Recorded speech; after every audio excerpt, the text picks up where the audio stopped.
Alright, folks, welcome. Thanks for joining us today. Hey, Viper, Ben, Galdir, Miss Grell, Lokir, Amber's just in time. Magnus, nice to see y'all. So, let's get started. I know this is a little tiny bit later than normal, but honestly, I'm wiped out today. I was working open to close last week. I was out helping a friend move until about 2 in the morning last night, so I'm a little hopped up on caffeine, ready to go. Had a nice afternoon nap, but this may only end up being, I don't know, 2.5 hours. We'll see. We'll see how things go.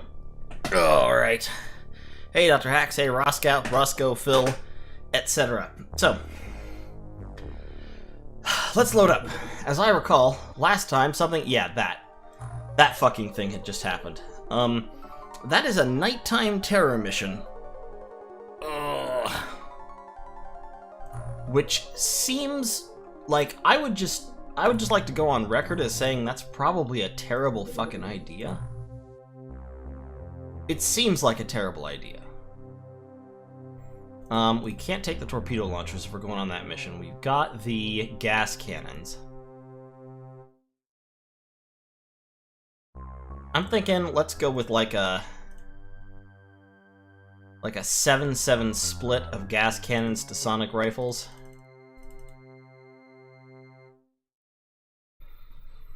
Hey, proton cannon. Alright, yeah, okay, so 7-7 split. Gas cannons, sonic rifles. We have some Gauss pistols just for luck. We've got some prox mines we can lay. We've got some thermal tasers and stuff. So let's just try it, man. Let's just do it. Let's just do it. See what happens.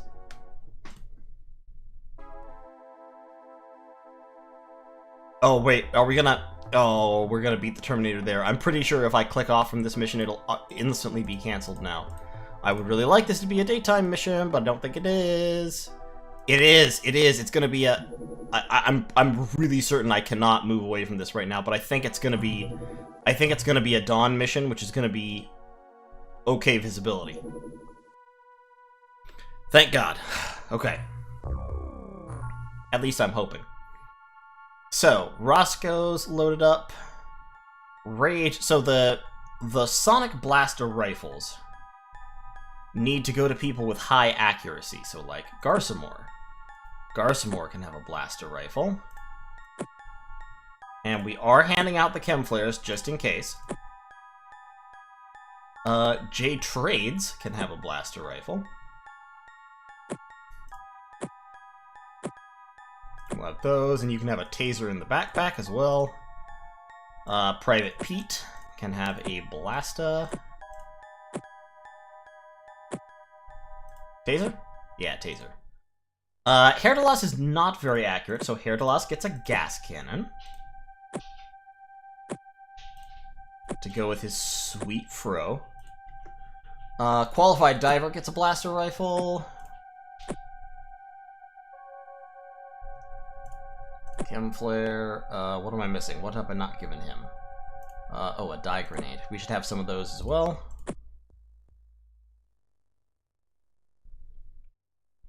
Carlissimo! You don't need a pistol. I mean, pistol and thermal taser, I guess, isn't the worst possible loadout, but got a couple Gauss cannons and the Sonic Blaster rifle spare. And Carlissimo does have high accuracy, so yeah, let's just go Blaster rifle. Put that in your back pocket. Just in Time is not very accurate, so this is probably fine for him, I guess. Sir Dong Knight, though, let's give Sir Dong, well, accuracy 57. Eurasian Enthusiast now. Eurasian Enthusiast definitely swaps over to Blaster Rifle. And then Dong Knight, I guess, can have a gas cannon? Oof, that's too heavy. Okay. I mean, well, that's the last rifle, so let's see if somebody more deserving needs one. Nope, looks like everybody with higher accuracy already has one, so, yeah, okay. Okay, Dong Knight, you can have a rifle. Magma Bull has a cannon. Deadly Dan Demand has a cannon. Actually, Deadly Dan probably should swap out for a Gauss pistol, just because otherwise he is way too over-encumbered. Rage gets a cannon.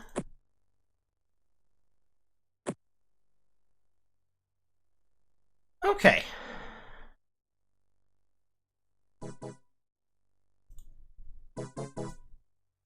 That looks good.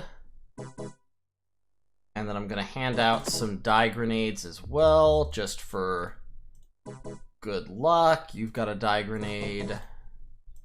You've got a dye grenade. You've got one. You could use one. You could use one. You could use one. You're a sharpshooter. You hopefully shouldn't need one, but I'm going to give you one just in case. I've still got 2 gas cannons not being used, but I guess that's okay. Alright, let's do it. Can you see anything out there? No. Can you see anything out there? No, no windows. Okay. Well, we're just gonna let a turn go.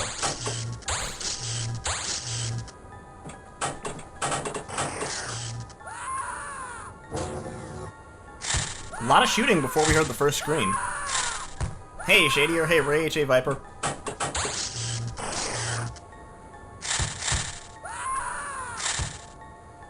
God, this is a lot of aliens. Jesus Christ.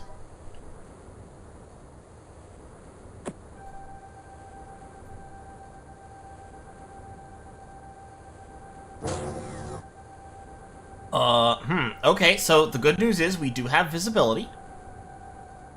The bad news is our visibility enables us to spot 3 aliens. So that sucks. Let's throw that right out there. Deadly Dan, you're not the person that I would want to be standing here right now, but why don't you just auto-fire a little bit?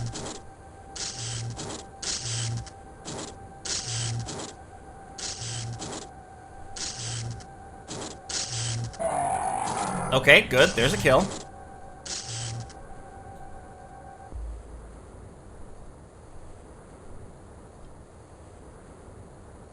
Okay, so we killed one. We've got this guy who's up here just having a good time. We've got this guy right there. We are gonna have the smoke. Why don't you just crouch? Oh my god, you saw another one? Where did you see another one? Oh, Jesus, there's another one up there. Oh, God. We're in danger. I'm very uncomfortable about firing an explosive shell on that trajectory, because I'm worried that it would hit either Deadly Dan in the back of the head or this wall and explode and kill like 4 guys. So we're just gonna end the turn. Okay, we've got our smoke.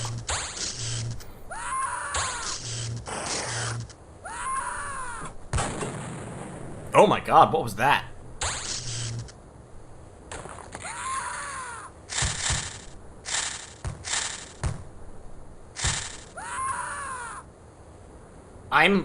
What was that explosion, though? What exploded? I need to know what exploded. Okay, there's a deep one. There is still a deep one. There's a Gillman. Fuck.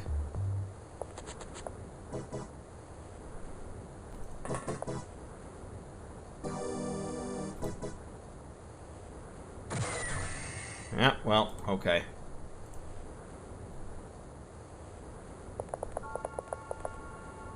It's time for disembarkation. Okay, that's the corner. Good.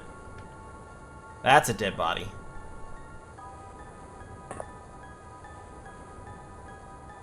This guy does need to die.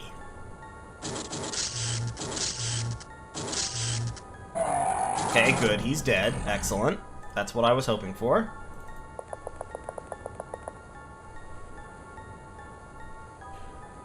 William, yes, the explosions are in fact skulls.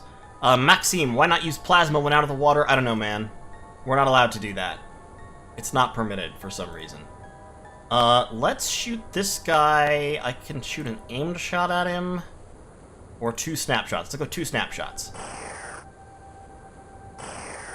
Well, okay, never mind. Garsamore, you failed me. You're a disappointment. Dishonor on your family.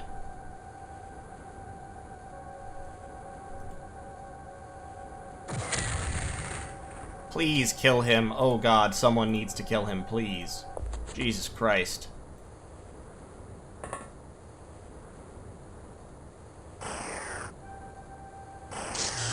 No one can kill this fucking... I'm so distressed right now.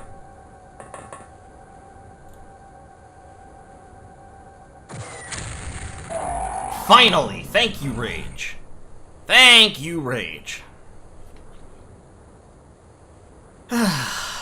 Is this not underwater? No, this is not underwater. This is a port mission. We are above ground at the moment.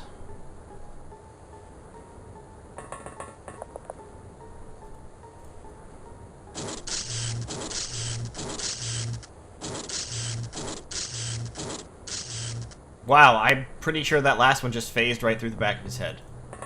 Oh well.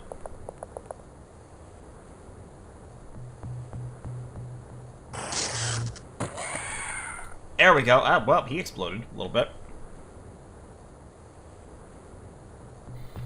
Okay, so that should be... There was one over here, and I don't know where he's gone. Lots of dead civilians, but overall, that wasn't a bad first couple of turns. We killed 4, which is solid. Cleared our LZ. Nobody died. So far, I'm digging it.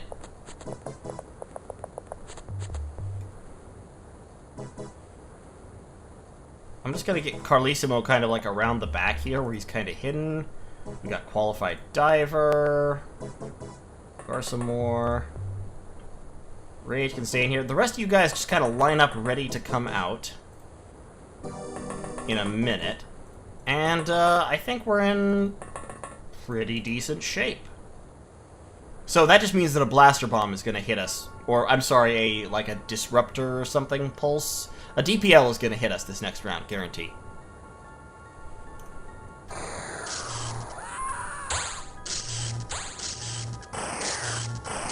Okay, there's one in there. What? What the fuck?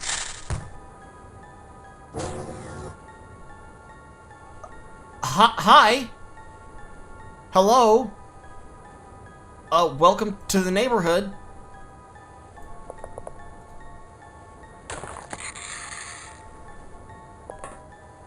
Is he important? He's a squad leader. Are squad leaders important? Oh my god, he has a drill. This is not a dildo, by the way. I just want to make that clear. For all that we've established that these aliens are phallically obsessed, this is not a dildo, it is a drill. Which is better. Somehow. So, yeah, okay, so we've got that guy. Hold on one second, I need to... I don't remember whether Gillman squad leaders are important, but I've got one of those now, I guess. Just kind of kneel down there and...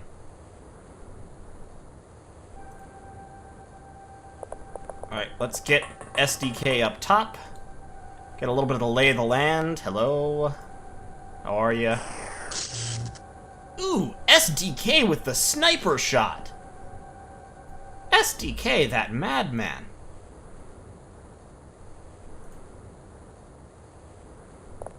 Pinpoint accuracy from across the map. Yeah, that literally was the edge of the map. I mean, we've seen these before. This is kind of a small map, actually. Interesting. Okay, so maybe there aren't, maybe it won't be too bad.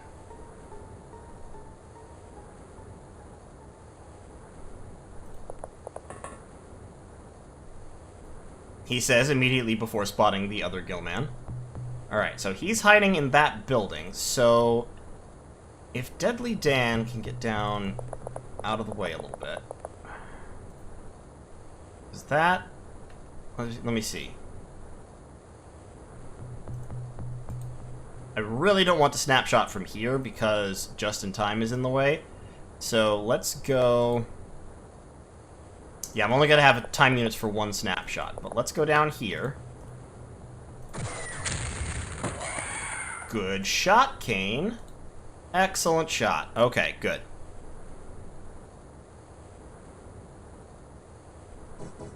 Deadly Dan. Don't see anyone. It's funny that the minimap is extremely blue, because that's just how the mini-maps are supposed to be, because it's all underwater, and then the actual map is very black. Surprise! No. Okay.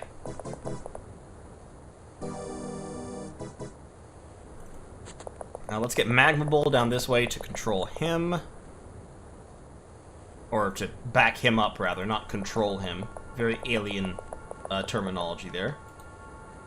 That one civilian there is still alive.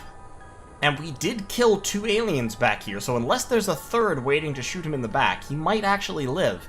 If he runs in the right direction. If he runs over this way and gets into the smoke cloud, he might live. That'd be cool. Be cool to save one. Like, I'm not gonna, like, go out of my way to do it or anything, but it'd be neat. Rage can hide behind that pillar.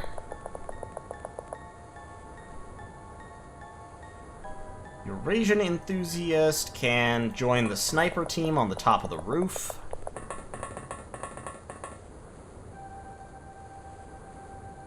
Carlissimo can, just chill there for a second.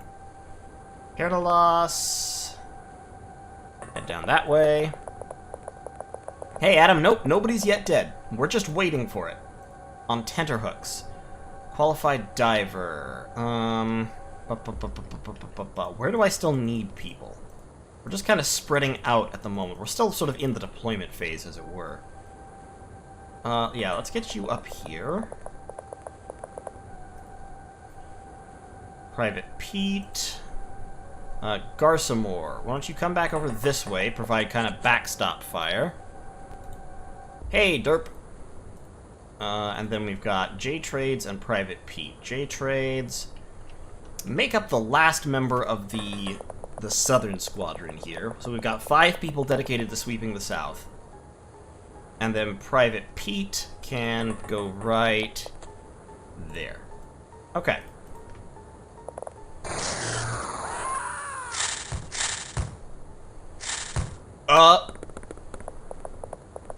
Okay, they missed, though. So they shot at me from over here, but missed. There's also another alien down that way that Carlissimo can shoot. Ah, no line of fire. Damn it. That Carlissimo can hit with a grenade? What do you mean unable to throw here? There you go. Okay, you were able to throw there. You were totally able to throw there. I don't think I can shoot over this building. Yeah, that's a 3-story building. Okay.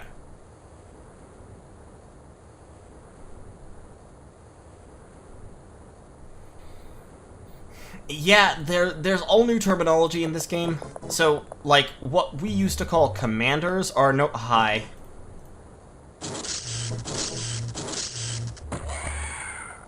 Okay, got him. That's good. He had a sonic cannon. Let's just duck back around there. So, yeah, squad leaders are not, I think, super important. I think you need a live gillman for something.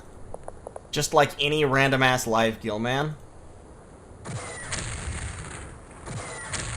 Alright, got him. That's good. That's another couple kills. So we'll see. Oh, come on, cats. It's only 20 minutes into the stream. Nobody's died yet. It hasn't been a disaster. Still got this asshole over here that I would like to kill. Can you get there and still be able to shoot? No. That would be too convenient. Can you shoot him? Nope. Okay. Hopefully that grenade kills him. That would be real nice if the grenade killed him. If not...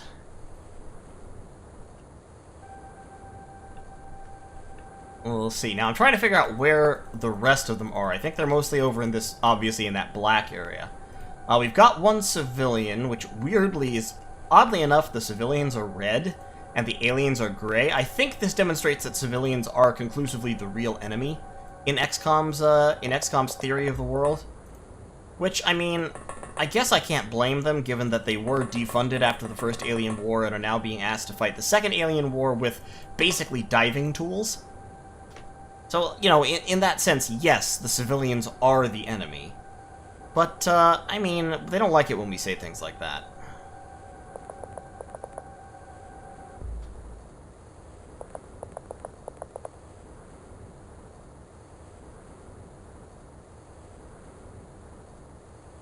Galdir, why are you trying to play Elite Dangerous while also watching a stream? This seems like a bad decision.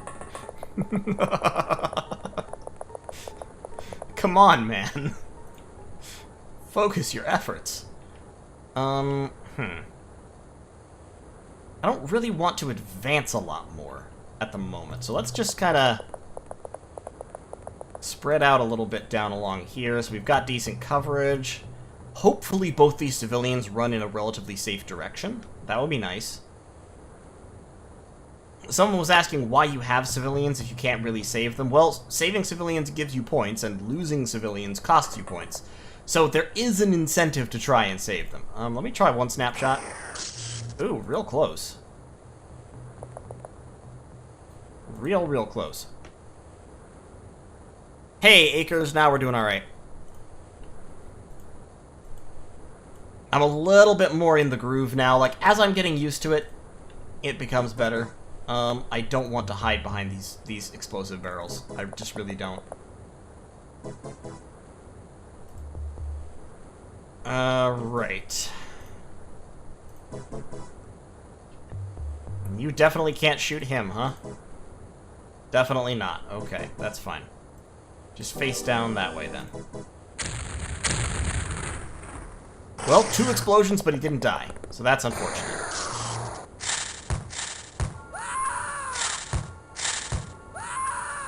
Damn it, they got 2 of the civvies.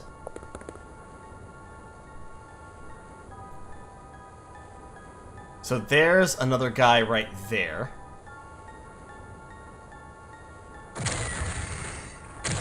Oh god! Fucking Garsamore became unconscious, but Herodilas is fine. What the fuck?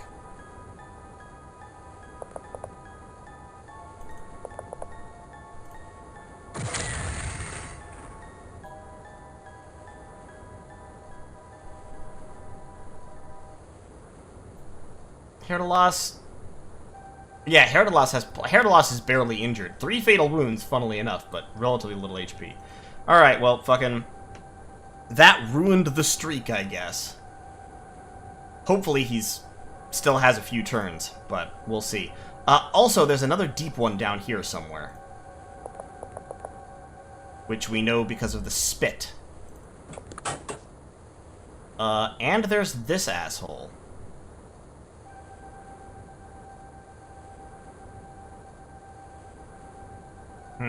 No spare clip for Deadly Dan.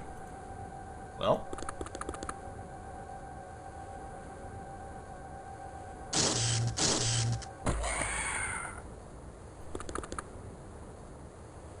Oh man, he didn't have a rifle. I was hoping he'd have a rifle. Okay, so this guy has to be killed, but he can only really be killed from this direction. No line of fire. Are you fucking kidding me right now? Okay, got him. Good.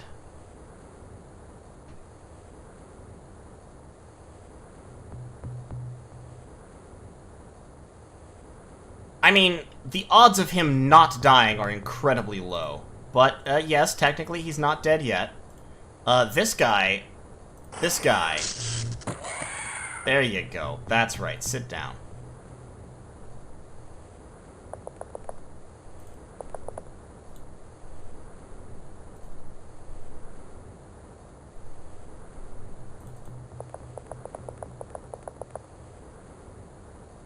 Where's the guy who was in here, who was shooting at this guy?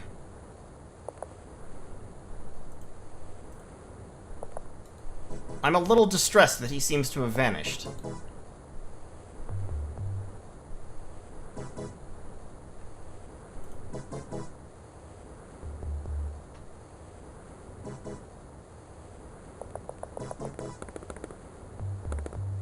I really am a little worried about that.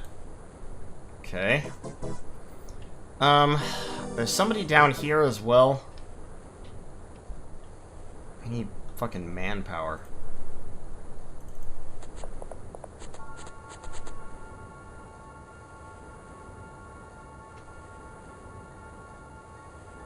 What happened to the med kits from the last war? We forgot how to make them. We haven't researched them again yet. Also, these guys are probably gonna get super McFucked by whoever's down here. I'm just gonna predict that. Like, a deep one is gonna turn the corner and just hose them down with explosive acid or something.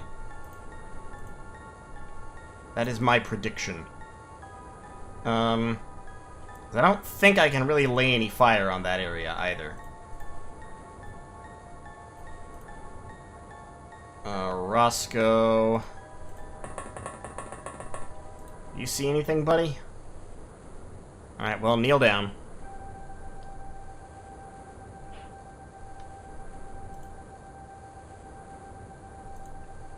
Qualified diver. Can you make the wall?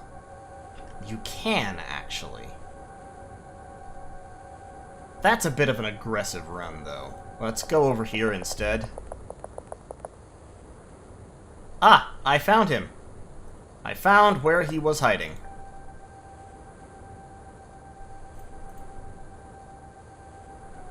So, Civvy probably dead. Odds are good.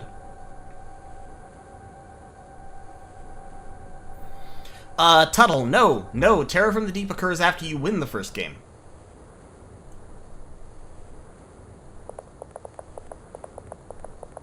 You beat the aliens on Mars, you use alien technology to advance human science, and then you are invaded by more aliens again.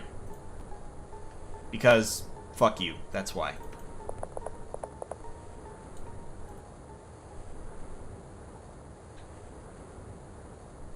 Okay, Eurasian enthusiast, I need you to get down here and join the grunts, as it were. Sir Dong Knight will stay up there, keeping watch on things. Alright.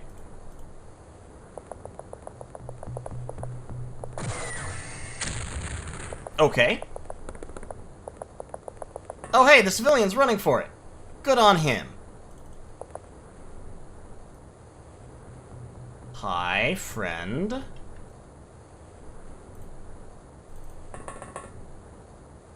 Good to meet ya, not you.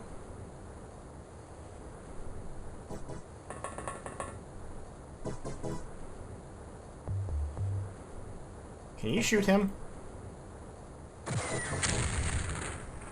I mean, that really looked like it hit him. It really did.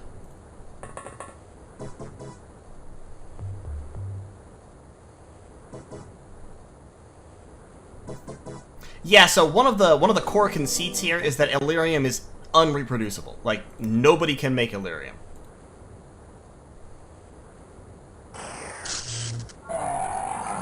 There we go. That's a nice shot. And how about him? That wasn't quite as nice a shot, but you tried. Alright, now, Herdalas, come down here. Okay, that's fine. Clear out all the cover. Well, alright. I wish you'd hit that one.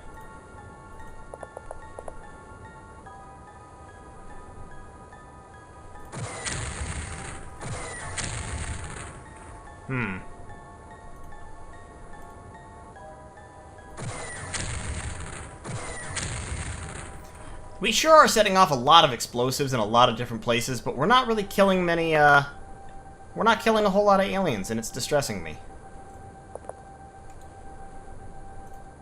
I need you to see him. Where has he gone? There he is.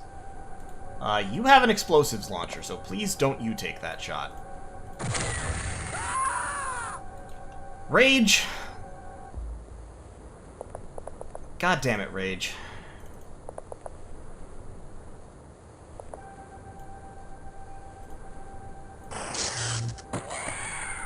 Okay, got him at least.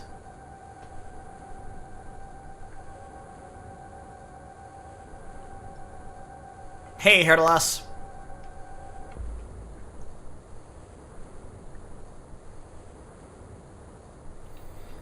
So, technically, no one has yet died. Now, that's only because the one guy who's currently unconscious and bleeding out has not had time to die yet, but still, technically, no one has died. Oh look, it's another top secret XCOM crate.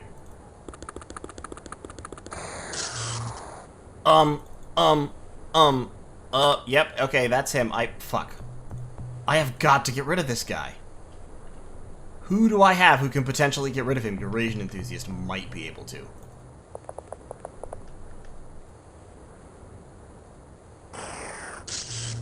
I forgot this wasn't an explosives launcher. I thought... Fuck.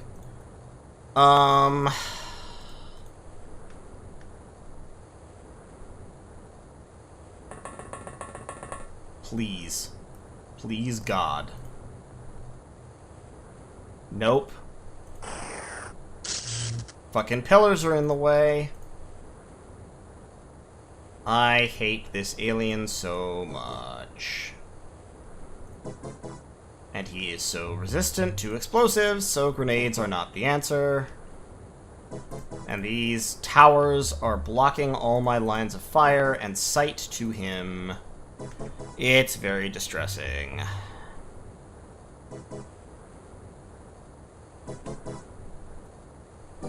Just take a step back. Okay. In terms of who he can see to shoot, I don't know that he can actually see anybody else to shoot. He might be able to see Kane.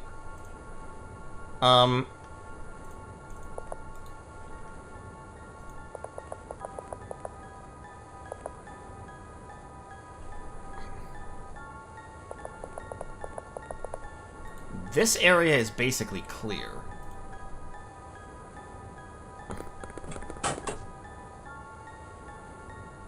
We're gonna send Justin up to the second floor just in case.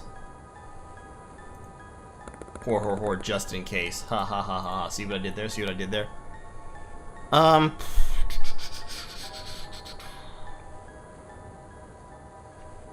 Carlissimo, come down this way. Given that there was no actual fire last turn, that might potentially be the last guy. Because we've cleared a good 3/4, 2/3 of the map. There's probably more than him. But I live in hope.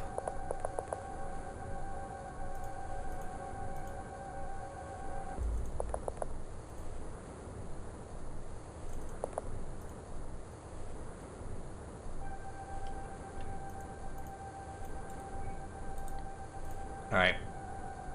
Let's turn as many people towards potential incoming fire as possible. That wasn't helpful. That wasn't what I wanted. Now let's see what happens. Oh, okay. Yep, there he goes. Garsamore died.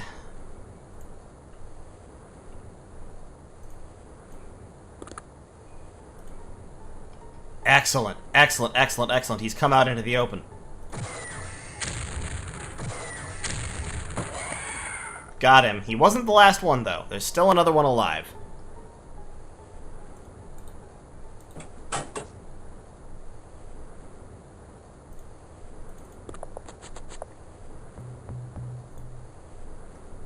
Deadly Dan here will bravely go on a scouting expedition. Did he see someone? Did he see someone for a minute there? There's a dead guy. That's funny. One of my missed shots killed somebody, it looks like. I thought it had the little thing flash up for a second, but I missed it.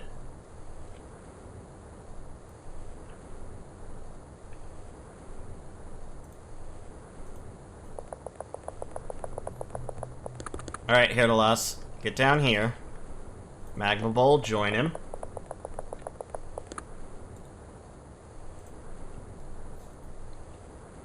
J Trades. Yeah, come around the backside. Alright. Okay. We're doing alright. One casualty on a mission like this is fine, to be honest. One casualty is still a good number. Do you have a... Yeah, you do. Hello? Is there anyone in this room full of bins? No? Good.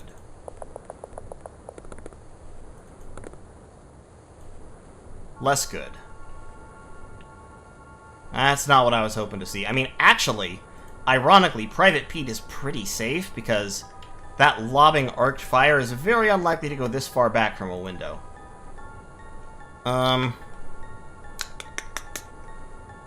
Ooh, Garsamore, buddy. Yikes.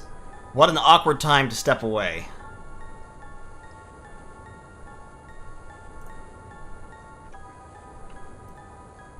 Oof. Rough stuff there, buddy. Can I get... Yes, I can get onto the wall.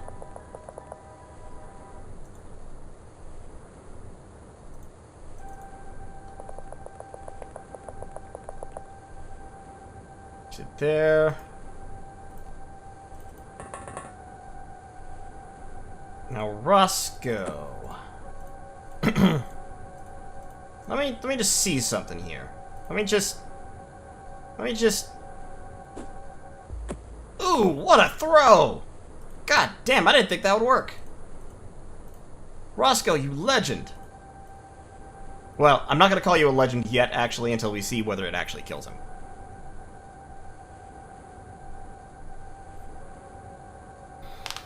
So, actually, the hilarious thing is that, Herdalas, you didn't shoot him in the back. You shot an explosive round into the wall directly in front of you, and for some reason that killed Garsamore. But you're, like, scuffed. Like, you're bleeding out, but you didn't actually take all that much damage from it. So, I think what happened was the shrapnel from the explosion went straight through you and into Garsamore.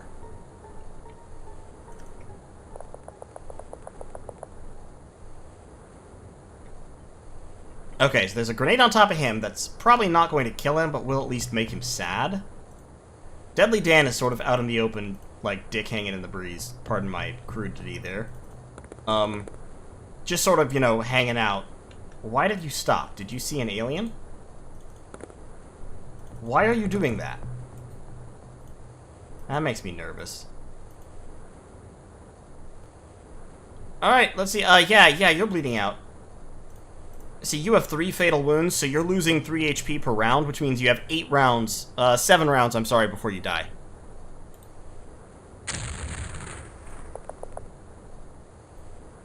I think that might be the last one. I really think it might be.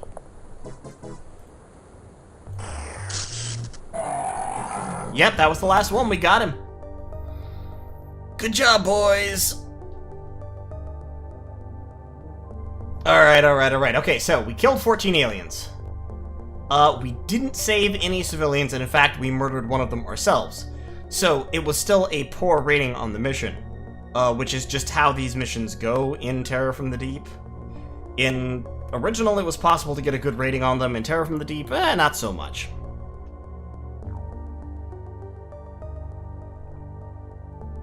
But we captured 3 of them alive. That's worth something. Lots of level ups for everybody. Ooh, +6 strength for just in time. Accuracy goes up, +3 accuracy for Magma Bull. +2 for Deadly Dan. Sir Dong Knight gets +2, which is he deserved because he killed a whole bunch of people. Overall, that was good enough. I will take it. I'll buy that for $1. We lost Garsamore, though. Rip Garsamore. But hey, only losing 100 points on a Terror mission, victory. That's what I call a victory. It's probably time to... We've got a whole bunch of Sonic Cannons. Yeah, we've got a whole bunch of Sonic Cannons, actually. I'm gonna sell a couple of them. We've got... So these are stun launchers. These are stun launchers and small bombs, is what these are. We've got an MC Reader, we've got a Vibro Blade and 2 Thermic Lances. We also got a whole bunch of bodies. I'm gonna sell off most of the bodies. To, you know, I don't know, fetishists, somebody.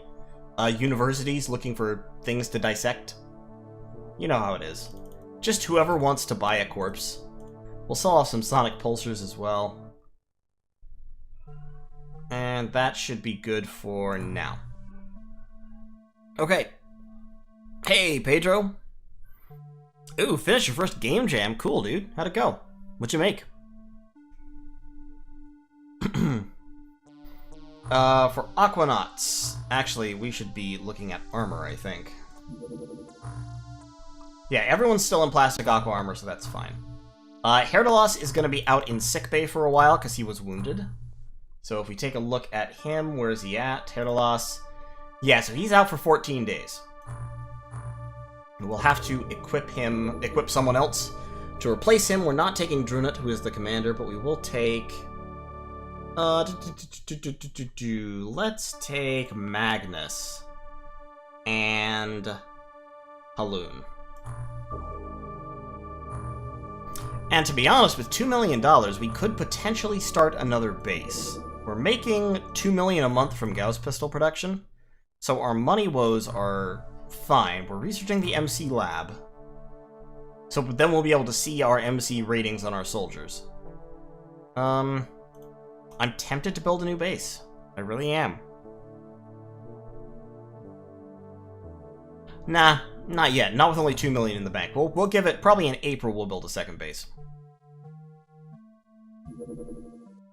Okay, we've completed research on the MC lab. So the molecular control lab can implant and train up to 10 Aquanauts at a time. Implants are surgically installed in the skulls of the Aquanauts. Extensive training allows them to utilize their implants, used in conjunction with a molecular device for attacks in combat. So you have to have the device. So now we have to research the reader, and hold up, before we do this, I need to look up, 1 second, the research bugs, because there is a glitch in this, this series that makes it very, very hard to finish things.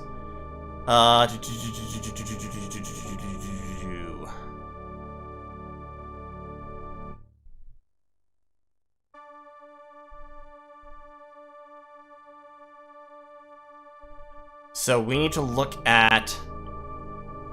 So we have to have the MC reader, which we had. We already had one before we did that research, which we needed. And then we need... We're going to need to research a Tazoth after that. But... I think we'll be okay. I think we're gonna be fine.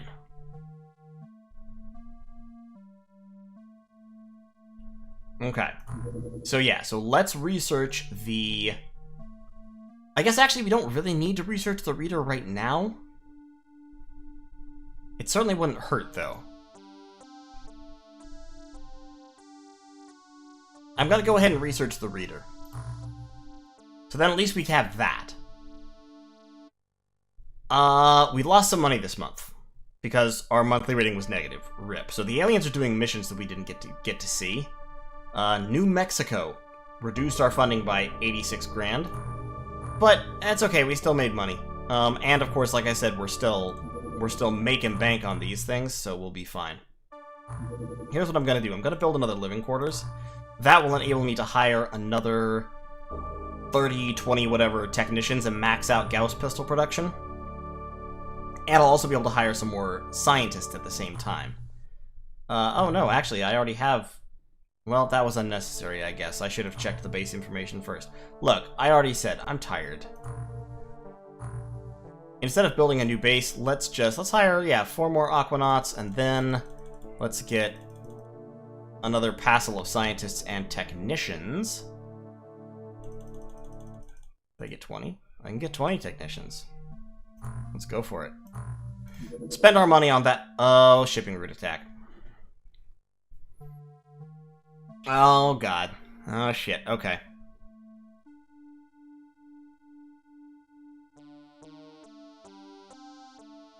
Alright, I'm gonna take this mission.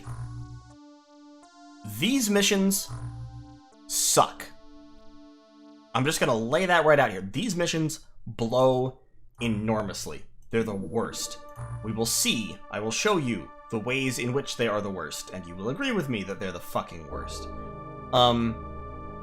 So be prepared for that. What is HJHE ammo? Oh, hydrojet.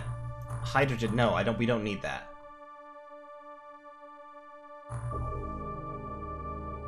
Okay, let's do it.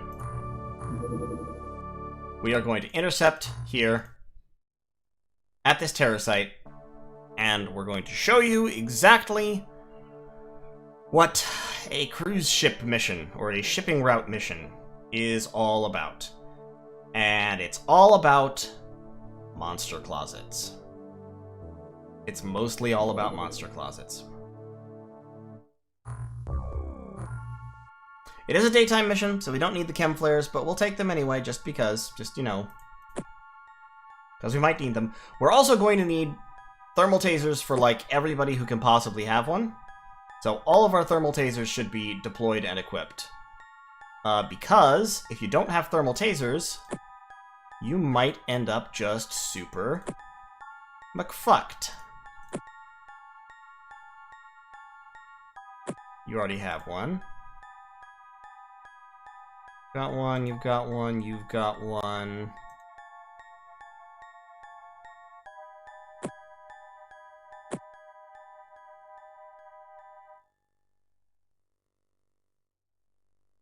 Okay. So.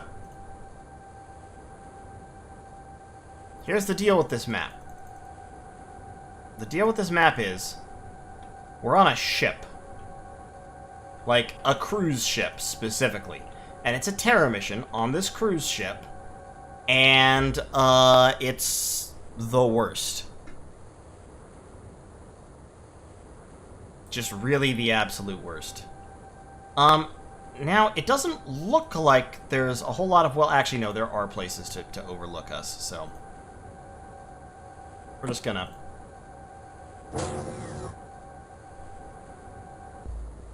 Just gonna get some dye out here.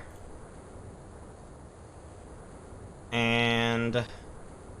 yeah, we should pick up some spare Gauss clips before those guys go walking out. Alrighty.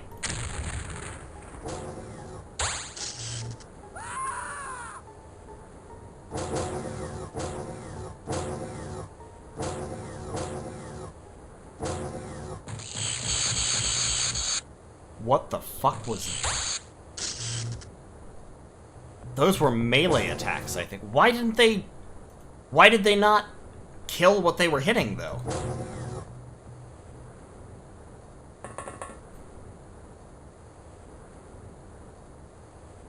Okay, there's a guy who's still alive. Which probably means there aren't any lobstermen near him right now.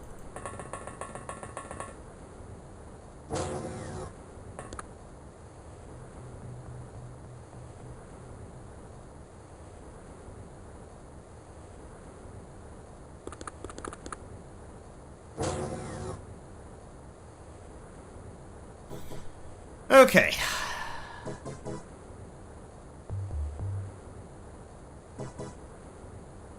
Yeah, those might have been biodrone attacks, I guess. This is gonna be all sorts of fun. So you can see how this map is different. This is a long, narrow map. It's a very, very different shape from the other maps we've seen so far. It's only, like, 2 screens wide, but then it's actually quite long.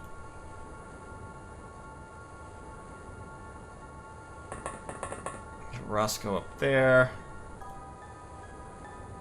Okay, and we have Tazoth. That's bad. We're going to come back down.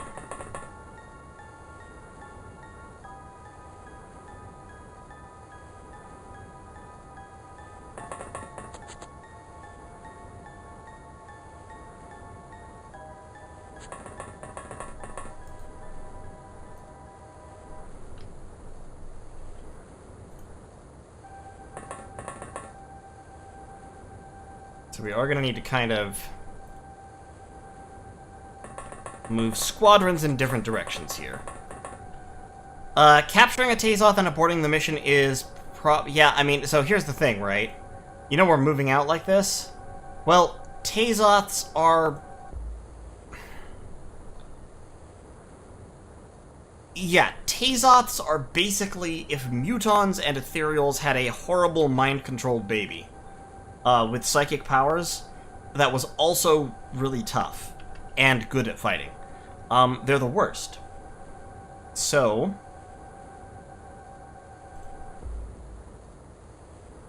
basically, and I should have already started doing this, and I didn't do it because I wasn't thinking with my fucking brain. We need to start taking anti-psi precautions. But we can't, but doing that against the Tazoth is incredibly dangerous because, they can just shoot you. Like, they can just straight up kill you.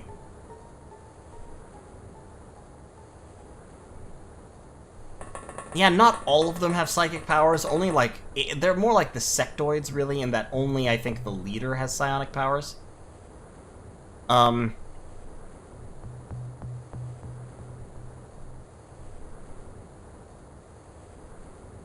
If I don't drop my weapons, though, I'm going to end up hating myself for it.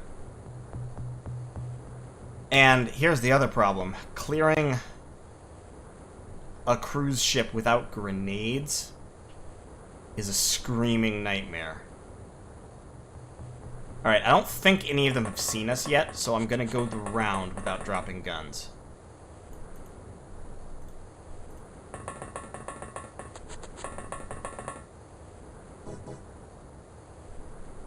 Because I don't think we're viable mind control targets yet.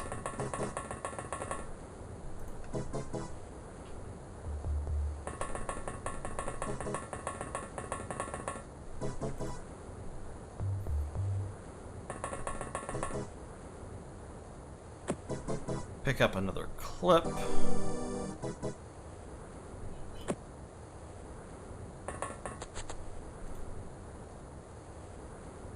Yeah, there shouldn't be many... There should not be many psychics on this mission. And as mentioned, if we can capture one alive, it doesn't even have to actually be one of the psychic ones. If you can capture any living Tazoth, you can do the psychic powers research.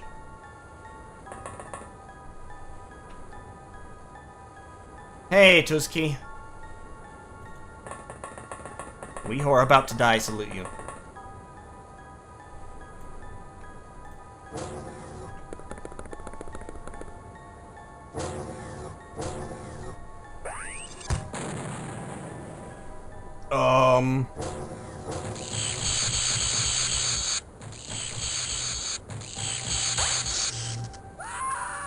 fuck, okay. Well, we're already under fire from a couple of directions. Oh god, no! What the fuck was that?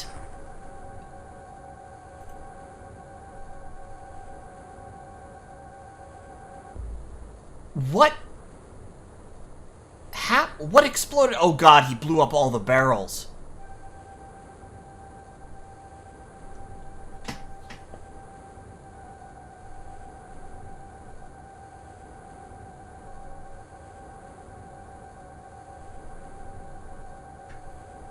He fired a shot directly into all those barrels of fucking gasoline that they had lined up right here, and blew them all up.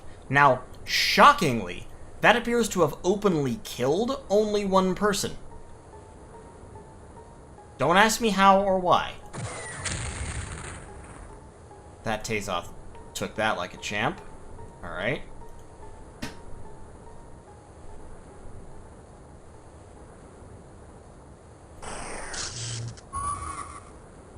Okay, that Tazoth is dead.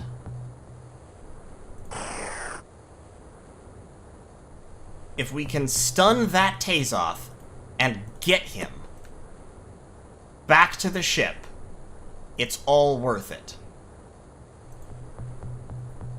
Morale is holding. So here's what we do. Alright, are you ready for this? Actually, don't drop that. Put it in your backpack. Are you ready for this? Ah, fuck, there's a biodrone there. Okay, here's what we do, kids. Roscoe, just pick that up and go back in here.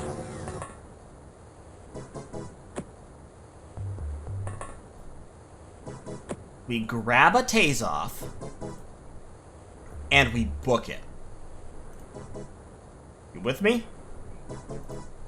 You understand my strategy? You picking up what I'm putting down? Oh, Kane is still alive, too. How is Kane alive? Jesus Christ, this armor is amazing!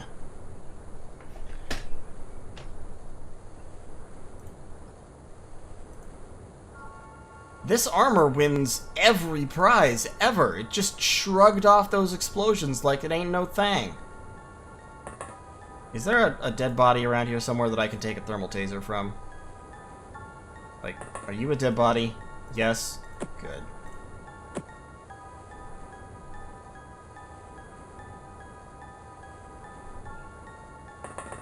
Okay, get over there. Crouch down. Rage, yes, you hurt yourself. You hurt yourself quite a bit. We are gonna need somebody to deal with that biodrone.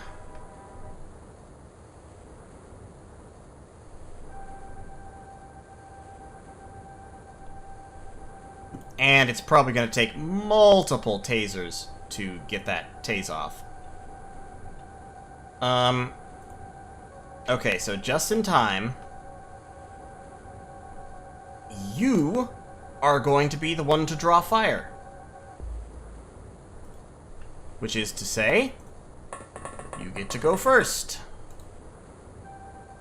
You may live. That looks like it's only a rifle, but more importantly, if he spends time units shooting and killing you, then Kane Slapersky and or Carlissimo may be able to get up there and capture him.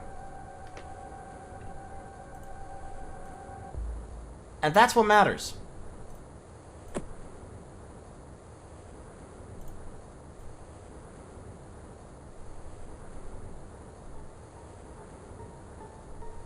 Private Pete, you likewise. Private Pete, move yourself. I don't care about... Well, can you shoot him, actually? Well, no, not successfully.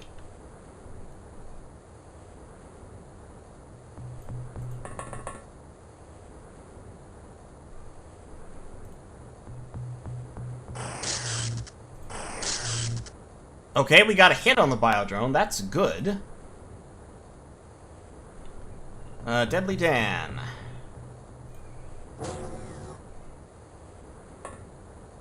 Good old Deadly Dan the man.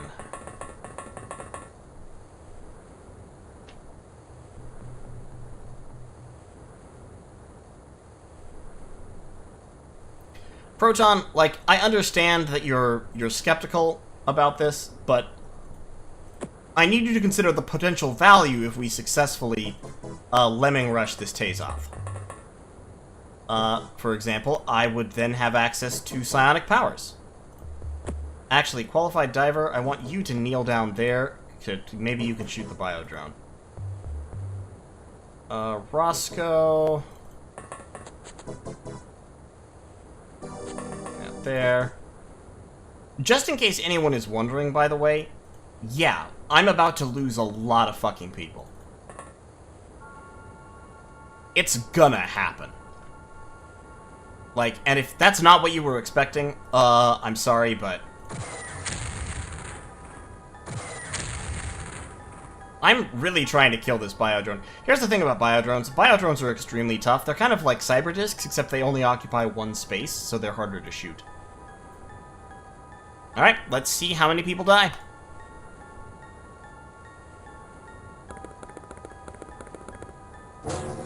It's running. It's running away.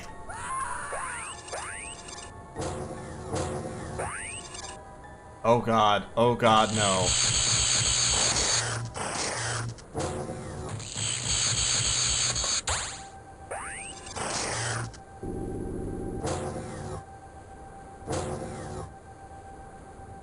Okay, Magnus has panicked. That's okay.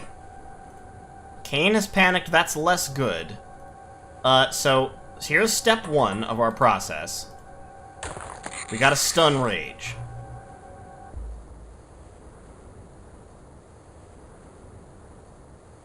Now we've got to Berserker Rush the Tazoth. Rush. Cover! Justin is badly injured.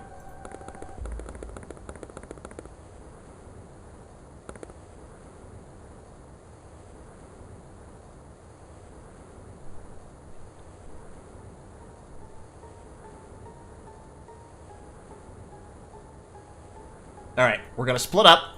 We're gonna take him from 2 directions.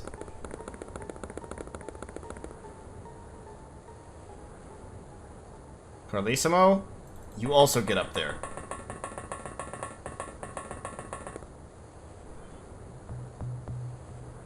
Kane Slippersky is paralyzed by fear. Roscoe is busy dealing with fucking rage here.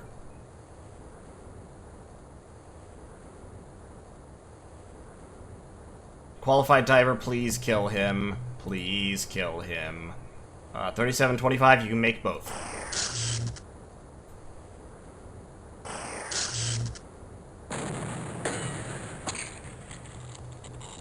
Yeah, remember when I told you they were like cyber discs? They're also like cyber discs in that they explode on death.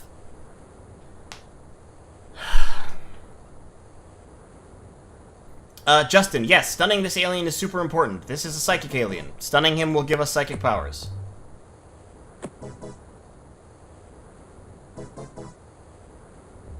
So, it's an important part of the game to get one of these guys stunned.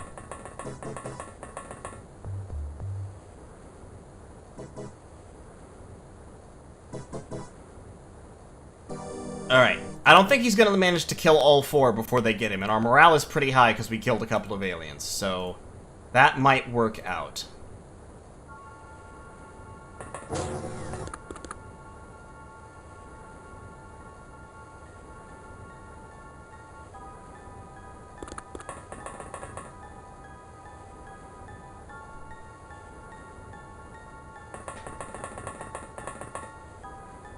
Let's pick up Rage here. Let's also pick up Rage's gun. Nope, don't have enough time units for that.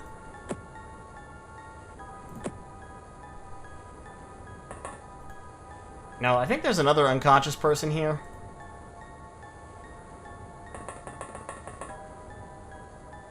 Start picking up these various guns in preparation for dust-off.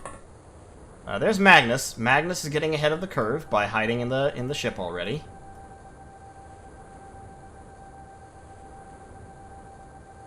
Sir Dong Knight. I'm sure there's another body around here somewhere.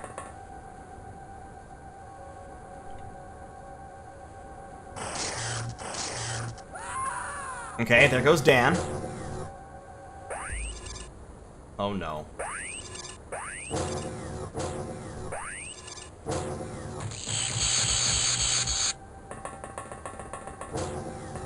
Sir Dog Knight, no!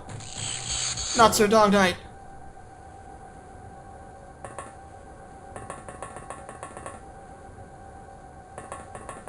Okay, a lot of cascading morale failure, but... Just get him, Justin! Just get him! Well, you got him, but you didn't quite get him enough.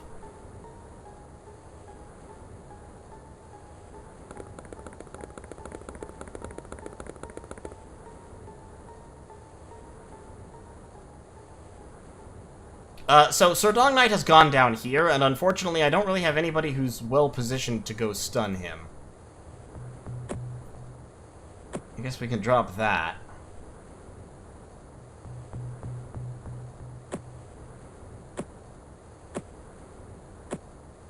Here, Private Pete, you're nominated for stunning people duty. J-Trades, likewise. Just drop all your grenades and everything. And your guns, everything except a stun rod.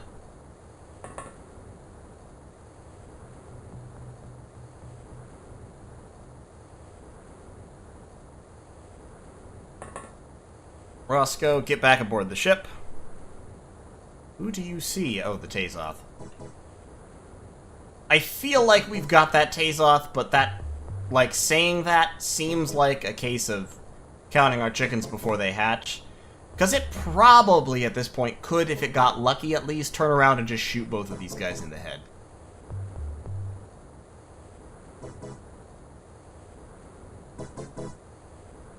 Roscoe, yeah, get Rage back on board. Thwap.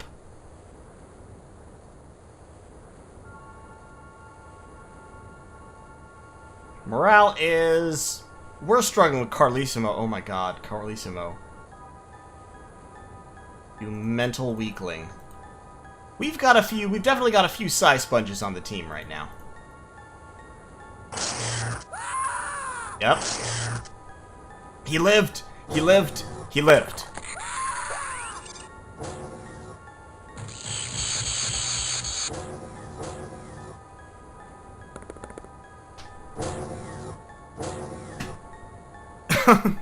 Hey, David. Thanks for the $5, man.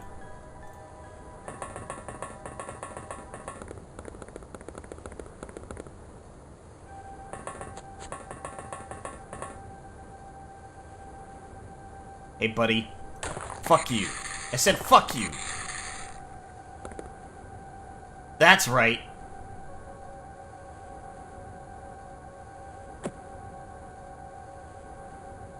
Okay. Tazoth soldier captured. Unfortunately, everyone is currently freaking the fuck out. Private Pete, we need you to go over there and help secure the package.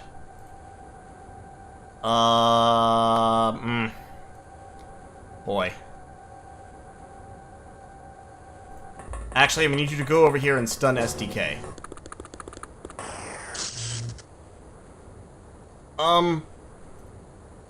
You're out of time units. It said you were oh, fuck. Oh, fuck. I thought you had time units, because it didn't show a yellow... It doesn't show... Oh, I didn't know that. Oh, that makes me super sad. I thought that it would show when I didn't have enough time units to stun, but it doesn't. It just shows green. It just shows green. Okay, so. Roscoe here, who has 66 time units, and still has some morale, is gonna need to run and try to make sure this Tazoth gets back, because all three of the people currently outside are worthless. They're constantly being mind-controlled. So Roscoe and Magma Bull, because Magma Bull's going to die in 3 turns. He's probably not going to manage to get the Tazoth back to home base. Back to the ship. And Kane, Carlissimo, and Qualified Diver seem like they're probably going to be more hindrance than help. So, you know, we'll see what happens, but we'll just leave J Trades standing here with a gun pointed at the door. And we'll see what happens. As long as one person gets away with a tase-off, this mission was a success.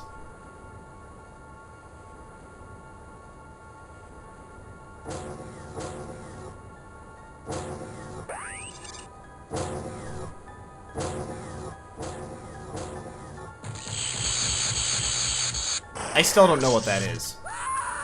Ah, shit, they killed Private P. Oh no, no, no, no, don't do this to me. Don't do this to me.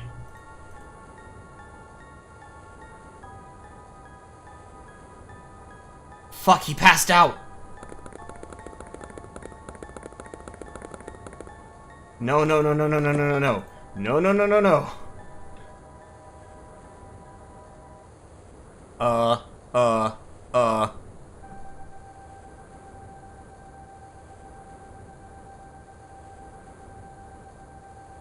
That biodrone showed up at the worst possible time. Kane. Kane has, like, no morale.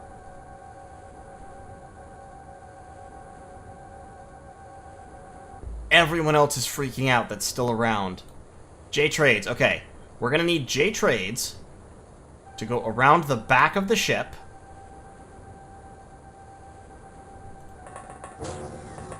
And catch the tase-off. So, we've got Roscoe with the tase-off. The tase-off can be thrown. It takes 16 time units. So if Roscoe can get over here, and then either drop down or throw the tase-off, we can get around the rear of the ship and inside.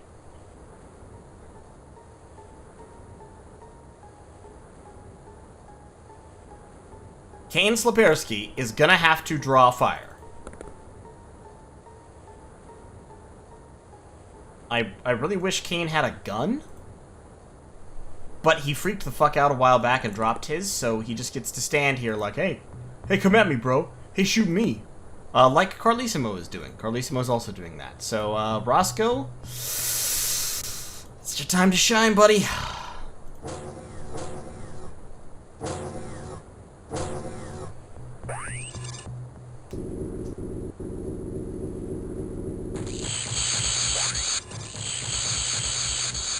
That biodrone is really screaming.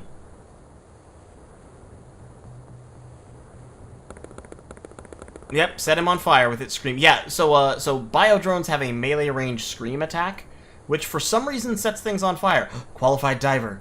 Qualified Diver woke up. Qualified Diver has a sonic rifle.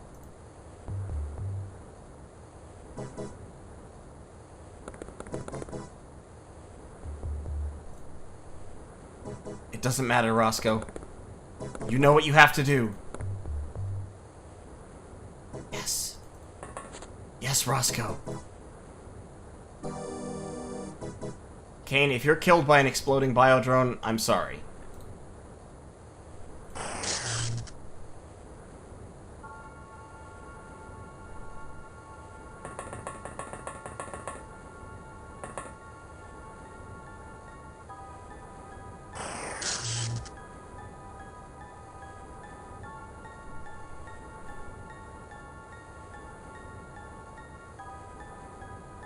Okay, who still has time units and the ability to do things? Oh god. Oh no. Oh no. Please don't.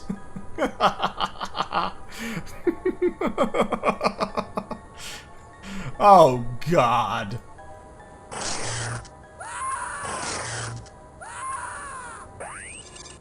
At least they're still distracted by murdering civilians.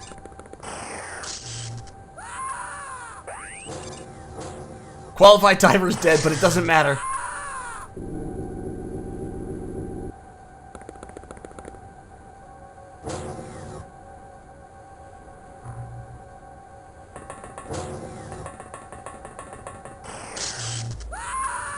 Jesus Christ. No! No, not J Trades! No! No! Oh god. Fuck. I've lost it. The morale cascade was too much. If J-Trades hadn't... If Roscoe and J-Trades had stayed intact, morale intact, for one more round, we would have gotten it. Now I can only hope that in panicking, Roscoe runs in the right direction. Fuck. Fuck, fuck, fuck.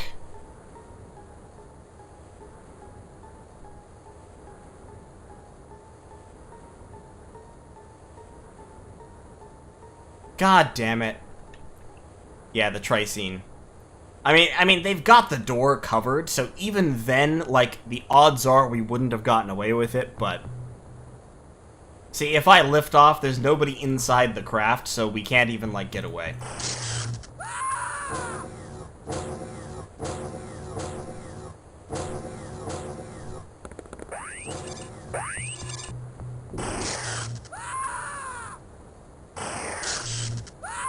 Ah, they got Roscoe.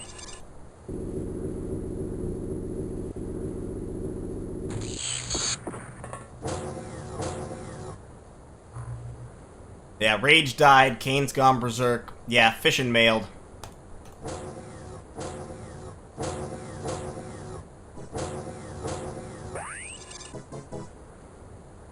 No, Tuski, if I bail out, I will lose the craft. There's no one inside.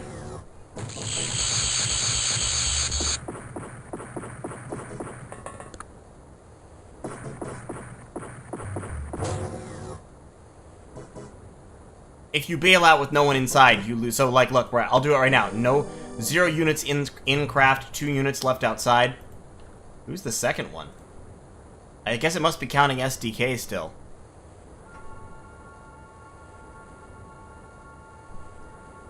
No, Rage is dead. Rage died of a fatal wound. So, there are, like, 3 or 4 bodies in there, and then everyone else is just dead. But yeah, so, cruise ship missions. It's a Terra mission, but with very confined spaces. We didn't even see the worst part of cruise ship missions. Like, seriously? This was the easy part of a cruise ship. You want to know what the ugly part of a cruise ship is? The ugly part of a cruise ship is clearing the interior where aliens are hiding in the closets.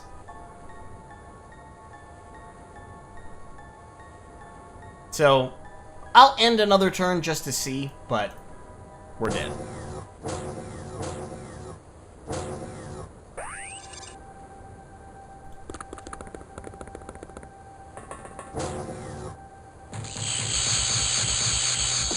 Oh, and then just to add insult to injury, an unarmed Tazoth shows up. What the fuck? Yep, flying sub is lost.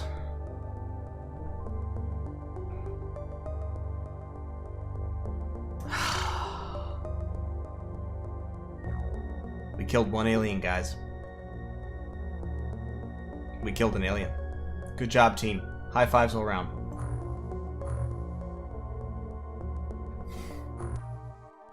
Okay. So. The good news is, we've still got 8 guys. We've still got 600 grand. We've still got stuff we can sell. So, we're still in business. Kind of.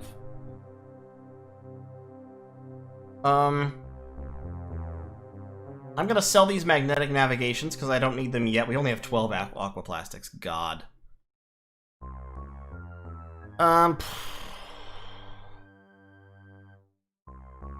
gonna sell some of those things. I just need a little bit of money right now.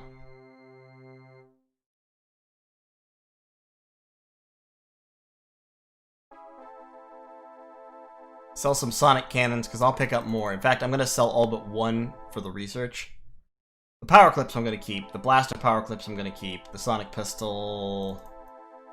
Sell some of them and some of their clips as well. Yeah. Still got 5 I mean, we've still got enough weapons to fight. Let's sell that stuff for 2 million. Tiring. It says we have 12 Aquanauts. 1, 2, 3, 4, 5, 6, 7, 8. Oh, we have some incoming already. Okay, so yeah, so we only need to hire like 6 more Let's make it 8 more Aquanauts for an even 20. Then we need to buy a Triton. And we'll be, I don't want to say back in business, but we'll be, like, functional. I'm going to take 30 technicians off that. We're going to set 10 of them to producing aquaplastics. And we can actually produce blaster rifles and power clips if we want to. But first of all, we're going to make some more armor. We're still here. We're still in it to win it. Things will still happen. We're not even starting all over again because we do have a whole bunch of research. So we're doing all right in that sense. We may lose the game at this point, but you know what? We can still give it a try. So I'm not going to restart yet.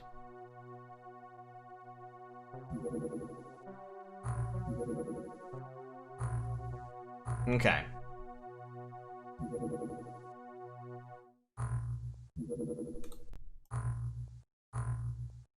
I need to build another workshop.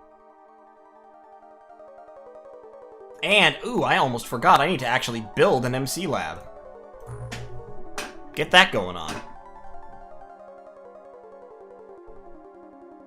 Comeback isn't impossible. Okay, but you know what time it is. That's right, it's time for soldiers. First of all, let me go through here and, you're fired. I'm just gonna use that because it's easy. You're fired. Okay, so only 2 fired.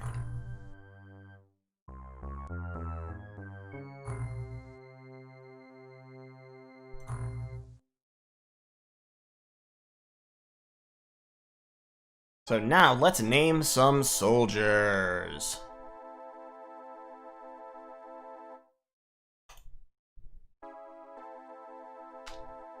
Okay, we've got Tuzki V1, who is a grunt of very gruntish proportions. We've got Miss Grell, who is also a grunt. Not me Grell. Miss Grell, who is also a grunt. We've got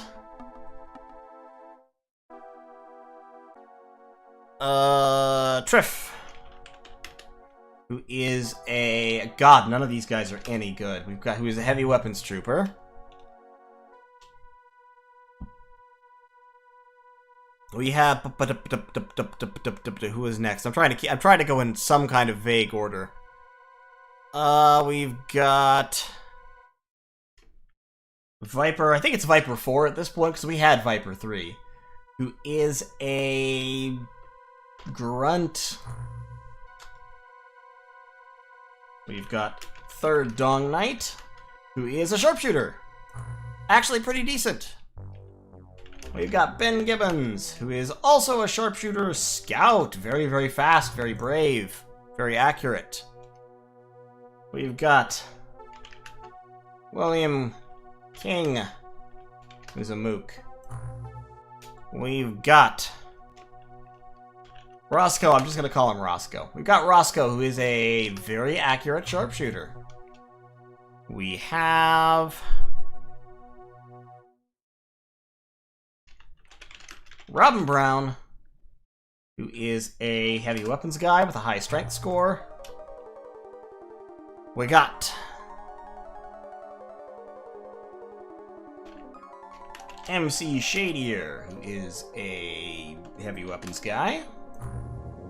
That's all we had room for this time. Okay. Good. Love it. Absolutely love it. That's a very small alien sub. Let's shoot it down to make us ourselves feel better about things. It's going to explode.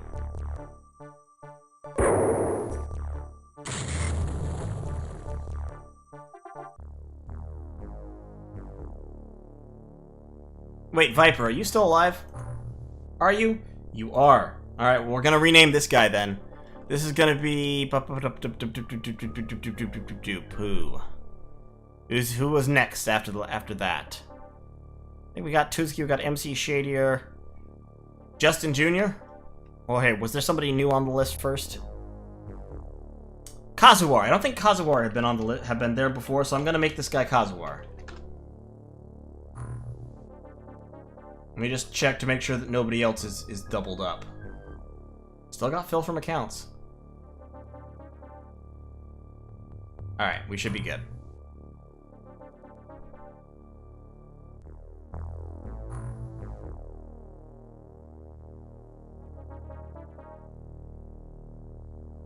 You know what? April's just a rough month. Okay, so now we've got the MC Reader. So we can use this as the mind probe. We can use this to scan aliens. We don't have a Tazoth, so we can't do the next step of research. But we can research.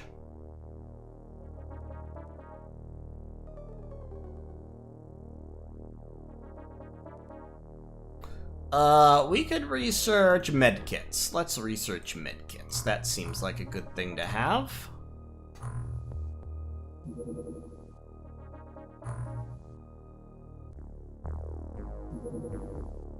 Let's actually cut this down to 6 people. How many aquaplastics do we have now?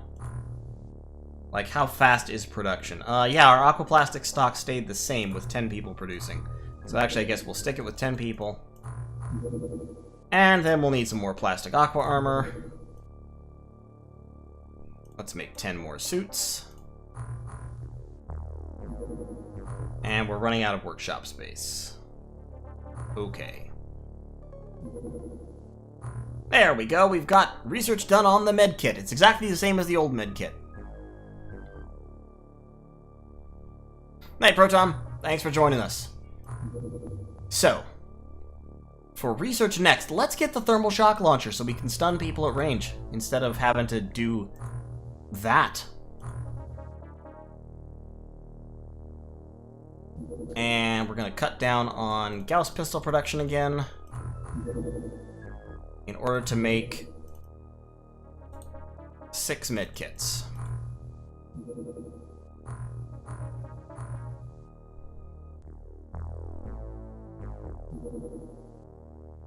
Yeah, it's the same thing but yellow.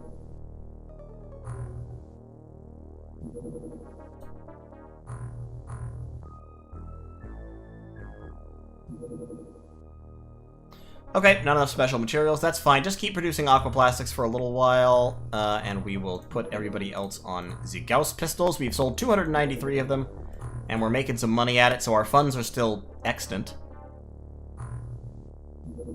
To equip Triton 2, we got 5 Gauss cannons, we need more ammunition, we got the torpedo launchers, we got the med kits, we got some sonic blaster rifles, we got 1 MC reader, we got the Gauss pistols, we need more gas cannons. So let's buy 5 more of those, plus a whole bunch of HE bolts, like 30 HE bolts. And then we need to buy grenades, and dye grenades, and particle disturbance grenades, and thermal tasers, and chemical flares. And I'm just buying a bunch of each.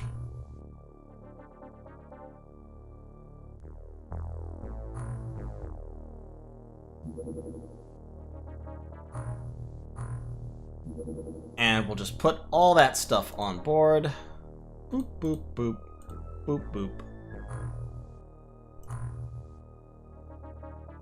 And crew up some of our seamen here. Erdelas is back. And we have enough plastic aqua armor for everyone, so you know what? We're doing alright. See? Everything's fine. What could go wrong? Don't answer that question. That was a rhetorical question. I don't want to hear it. No, we cannot name the whole team some variation of Viper. Come on now. Come on now, people. This month is gonna suck. This month is going to suck the absolute dong. In terms of score. Let's research the thermal shock bomb. Let's look at UFO activity. North Atlantic, South Atlantic, see where the fuck they are. Indian Ocean, potentially. Oh, the Caribbean. They're in the Caribbean. That's where they've been this month. So, let's send Barracuda 2 over to the Caribbean to see what's going on. He can't even reach it. He has no fuel capacity. He's terrible. Oh, alien sub. It's almost the end of the month. I really, really want to see if this guy will put down so we can kill him. If he'll put down, and we can take him intact, that will go a long way towards solving our...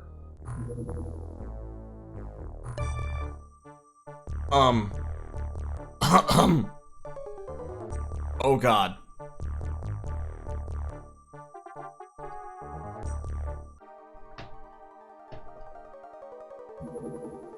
That's a problem. That's a super problem. I don't know why all these guys are here at the same time, but it's bad. The small one appears to be bugging out. Jesus Christ. Alright. We need to kill that one, because we can. Continue interception pursuit. The large one just put down.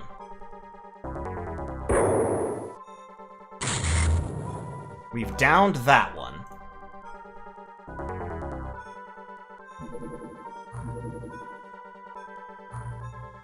We're gonna down this one.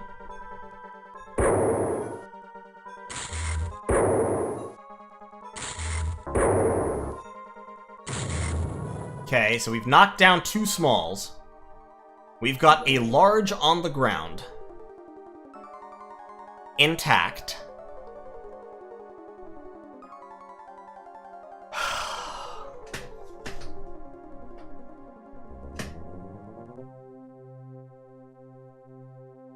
So on the one hand, the gutsy move here is to go after this large, intact UFO.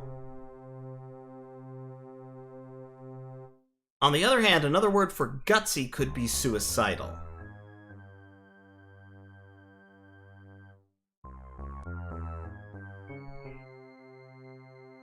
I'm being told to go for it, and I'm not sure that's wise.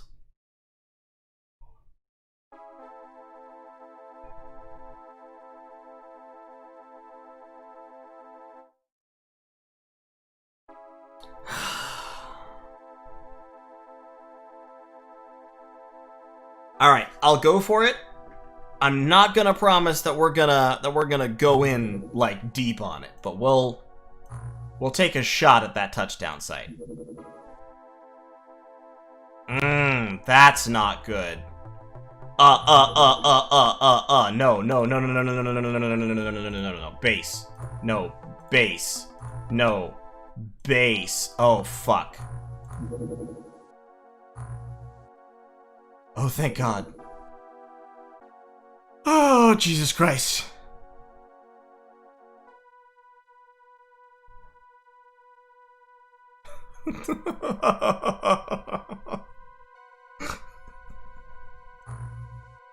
For a second there, I thought that was a battleship coming to kill me, and I'd just sent all of my troops off on a mission with all of my guns. But fortunately, he doesn't actually know where I am. I think they're setting up a base here, is what's happening. I'm pretty sure they're setting up a base. Alright. We will see. We will see how this goes.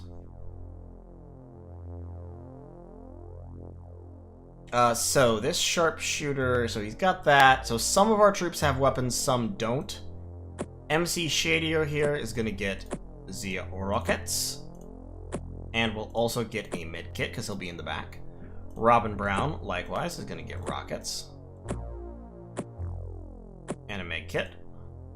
Roscoe. Roscoe really should get a...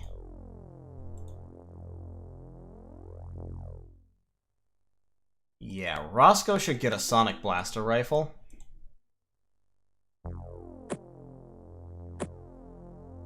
Power clip, and then all the accessories, of course. King gets a gas cannon and shells. Gibbons gets a blaster rifle, because he's a sharpshooter. And he also gets a med kit.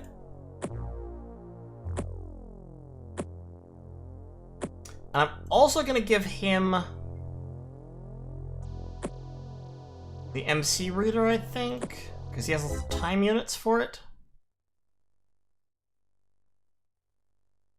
Yeah, I'm going to give him an MC reader as well. Third Dong Knight. Gas cannon. It's just enough for that. That's fine.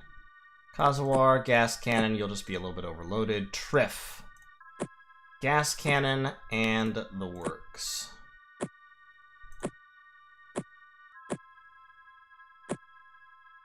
Miss Grell. Miss Grell is a weakling, and so must have light weaponry. So, pistol for you and thermal taser. And medkit because you're speedy. Woof. Another very weak baby man here.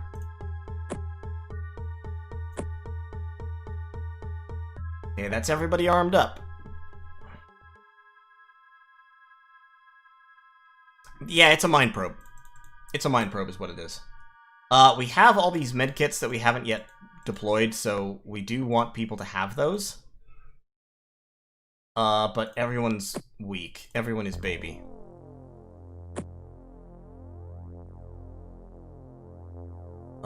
Leave the prox mine behind. Okay, that's all the medkits. Good, so the medkits are distributed. Hey, look at the little bubble helmets. Aren't they cute? I like the bubble helmets.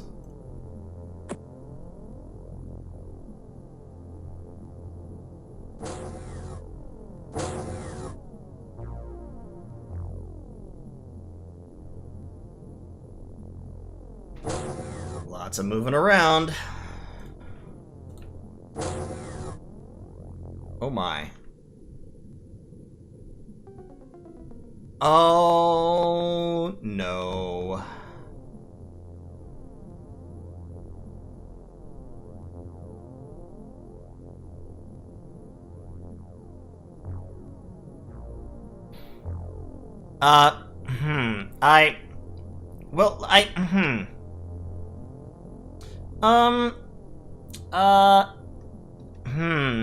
I just, you know, I'm thinking, I'm looking at this situation, and I'm thinking about it real hard, and nope.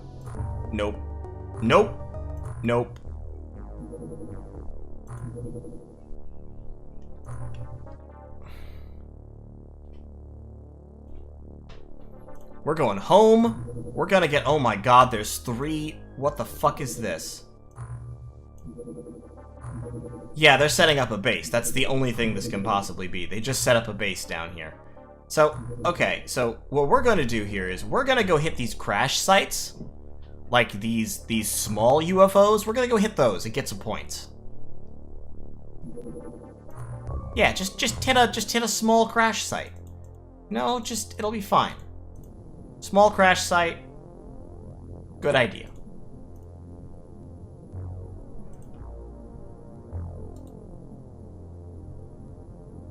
What's wrong with Lobstermen? Everything's wrong with Lobstermen. Lobstermen are the worst.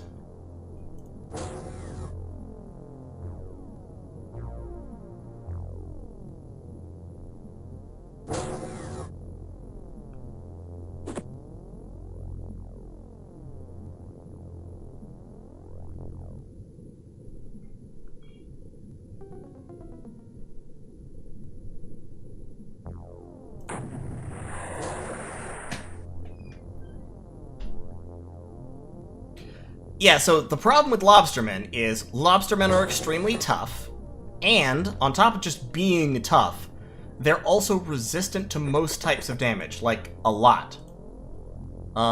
There's an alien out there, but I can't see what kind it is. That's weird. It's a Lobsterman. Okay, so here's the thing about Lobsterman, right?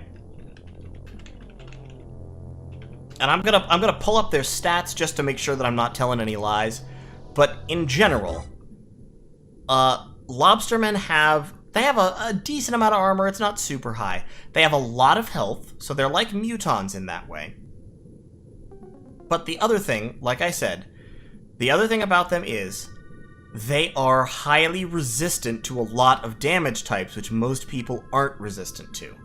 So, like, they're resistant to sonic weaponry. They are, if I recall correctly, resistant to Gauss weaponry. They're resistant to armor-piercing weaponry. They're resistant to explosive weaponry. And those resistances are all on the order of, like, 10-20%.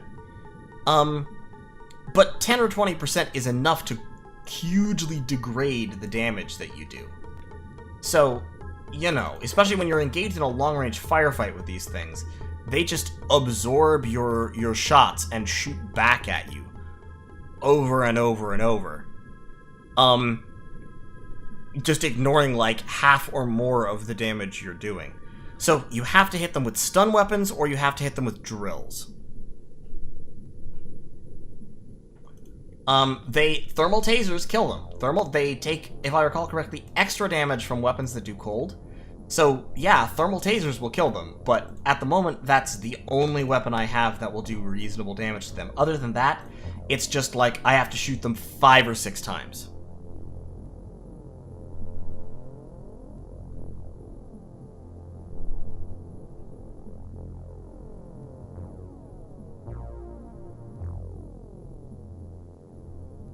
So, this is gonna be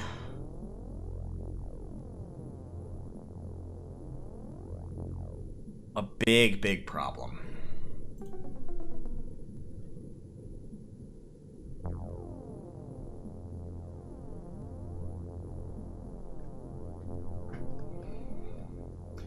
I'm just gonna have to take these guys on one at a time, basically. Grenades are not gonna be helpful here. So I'm just gonna drop them. I'm gonna pick up thermal tasers.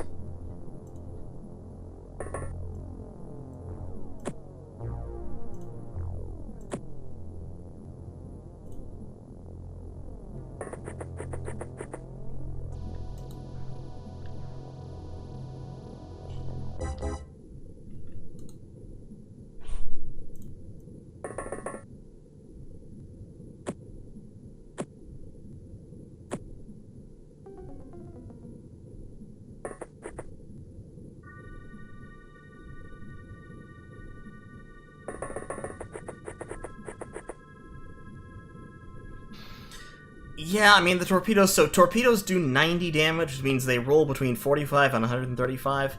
And then, if I recall, Lobstermen ignore, like, 2/3 of that or something. So they have... Lobstermen have about 100 hit points. Up to 120, I believe. I think on Veteran it's about 100. A torpedo does, like I said, between 45 and 135 damage. They ignore about 20 of that because of their armor, and then they reduce the remainder by, once again, I think about 2/3. So you're actually doing between 25 and 115 damage, and then you do a maximum of about 40 or 50 damage per torpedo.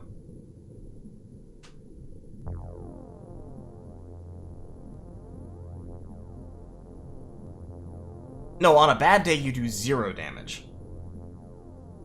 With, like, most guns. God. We may have entered the death spiral, to be honest. This might be a restart. But, I mean, Lobstermen are just a huge problem anytime. Oh, resistances before armor? Okay, so yeah, so you can literally do just 0 damage. At least I do have plenty of thermal tasers. So, you know what? Ranged weapons are probably not going to kill them anyway. So, I'm gonna get just a Gauss pistol and a thermal taser on this guy.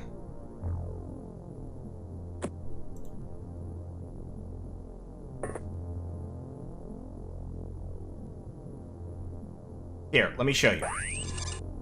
So here's this Lobsterman soldier, right? 90 health, like I said. And then, yeah, 20 armor.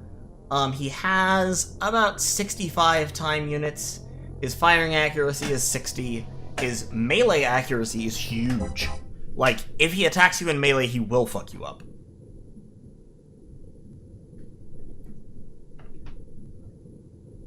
But, oh, God. I'll be honest, I am not looking forward to this right now. I don't have the brain power for this right now. The brain power and the force of will are both lacking. Ugh.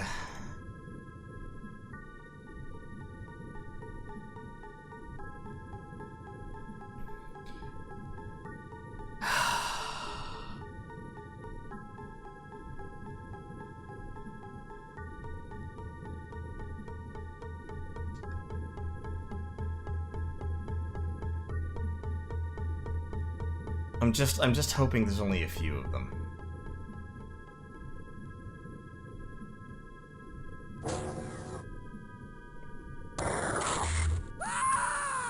He was in cover. God fucking.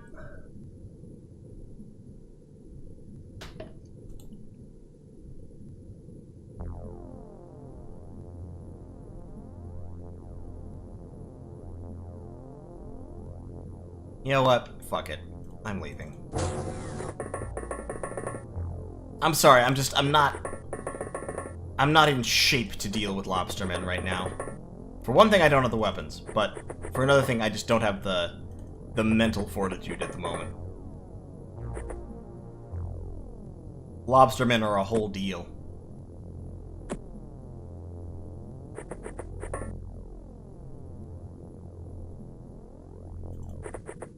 Yeah, thermal shock launchers work alright against them. Thermal shock launchers can do the trick, but we out. No, that was the wrong button. It's fine, though. We should all be inside.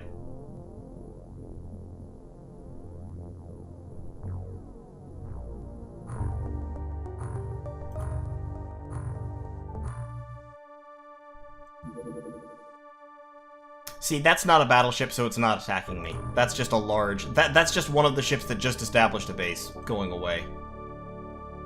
Or scouting for some other mission.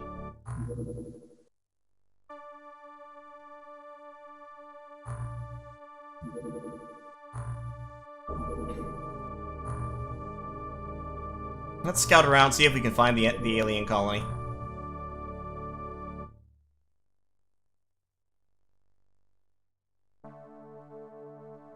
Did Viper really get a promotion? That's hilarious. We're almost done with the thermal shock bombs. Once we have these and we can bring them, Lobsterman missions become much more doable, because thermal shock bombs just fucking wipe them out. They take a whole bunch of... They take extra damage from cold, unlike everything else. And so thermal shock bombs can really hurt them. There's the base. Yep, so that's a Lobsterman colony. That is Alien Colony-2, so there's at least one more, and alien colonies are nightmares, which I do not have the technology for yet. So we've got the thermal shock bomb, so you can see here it does 120 freeze damage, which means on average, it will knock out a Lobsterman in one hit. And once a Lobsterman is knocked out, of course, you can then hit them with a grenade and blow them up while they're down, and they die.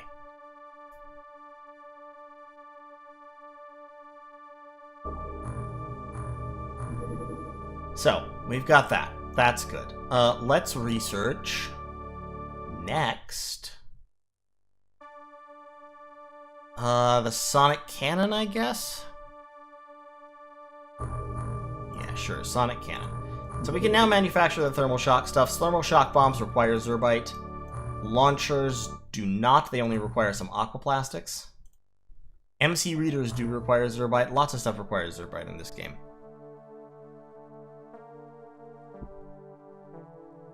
Oh god. Okay. You know what? You know what? I know this is technically a Terror from the Deep stream, but my brain's too fried for more Terror from the Deep. To be totally honest. It's just, it's not working out. I don't know why I built all these living quarters. I have 5 living quarters. That's not necessary. That's excessive. I'll probably demolish one of these at some point and build something else there. Oh god.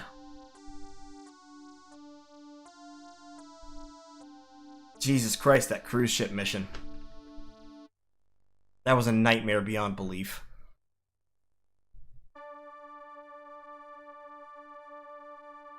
Alright, guys. So...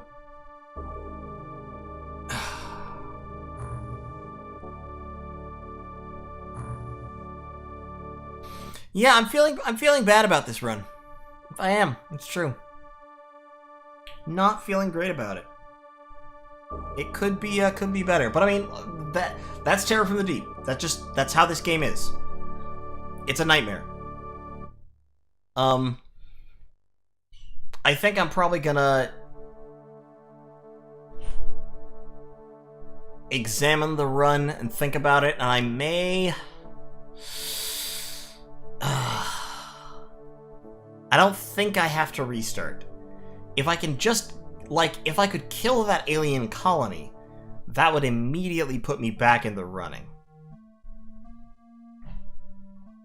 It's a Lobsterman colony. Well, alien colonies, if I recall correctly, tend to have mixed crews. But I think an alien colony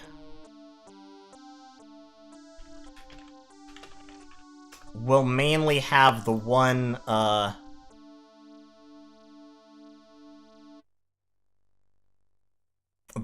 alien race.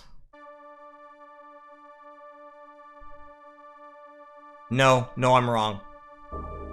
I'm absolutely wrong.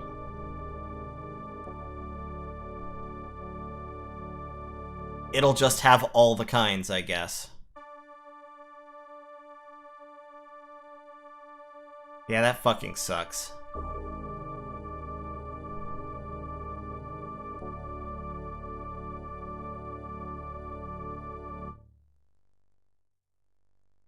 Okay, yeah, so the alien colony is just not going to be practical for quite some time.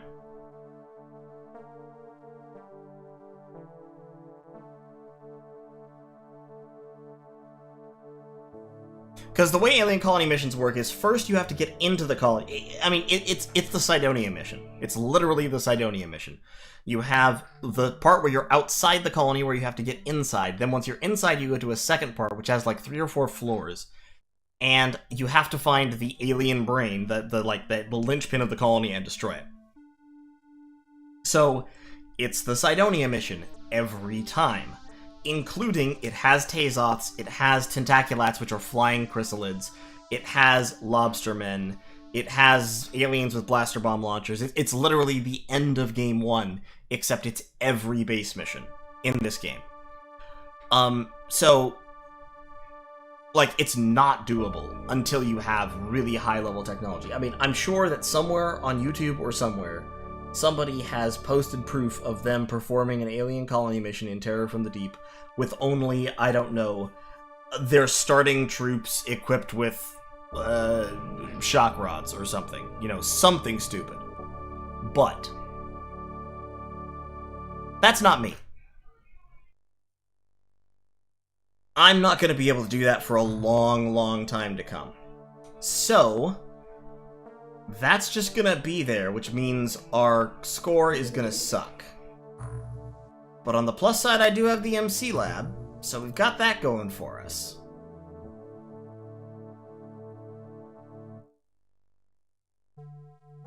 We lost $108,000. But we didn't actually lose anybody to the aliens, which is nice.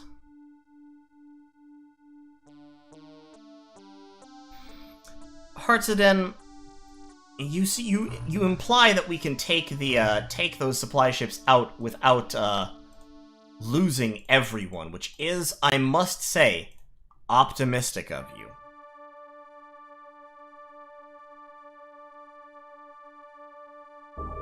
Super optimistic. Unless it's always Gilman, in which case, yeah, absolutely. So we've got some MC training going, but I think I'm going to call at least the Terror from the Deep portion of this stream here. But I'll tell you what. Here's my offer to you guys. Since this stream has not been running too long, my brain's just fried. If you'd like to stick around, I'll spend another half hour or 45 minutes. We'll hop into Dominions 5, and I will talk about Ubar, the new Dominions 5 nation, if you guys would be interested in hearing about that. So let me know in the comments over the next couple of minutes here. And if you'd like to do that, we can do that. But I'm sorry, Terror from the Deep is destroying my brain. And my brain's already pretty fucking destroyed today, I'll be honest.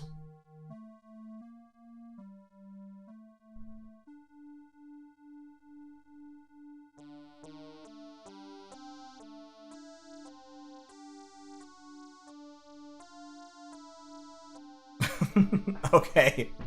Well, I appreciate that, guys. I really do. All right, let me save this. I'm not gonna quit it just yet. We're gonna see what happens there. But let's hop out of this and hop into Dominions. This should still be registering fine on the stream. I hope. Hold on, let me check my streamy thing. Yes, okay, good. You can see my desktop. Perfect.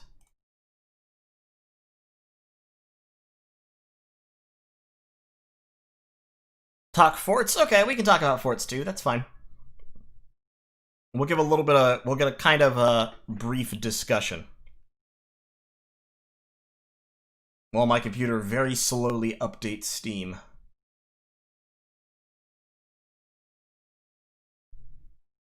Yeah, we'll talk about both. Fort placement is part of nation analysis. I will say this. In general, it doesn't matter a whole lot where you place forts. Like, the act of having a fort placed is more important than exactly where the fort goes. But let's jump into Dom 5. If you don't know what Dominions 5 is, Dominions 5 is pretty neat. I like it a lot.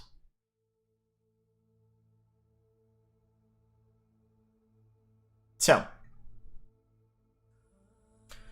let's say create a world. Just permakilled your first chosen? Cool. Good job, dude. I'm going to go to, not Bidden, this map. This is the map that I've kind of been using for, like, generic testing for a little while. It's just a random map that I created and hung on to for some reason. So let's look at Ubar, Kingdom of the Unseen.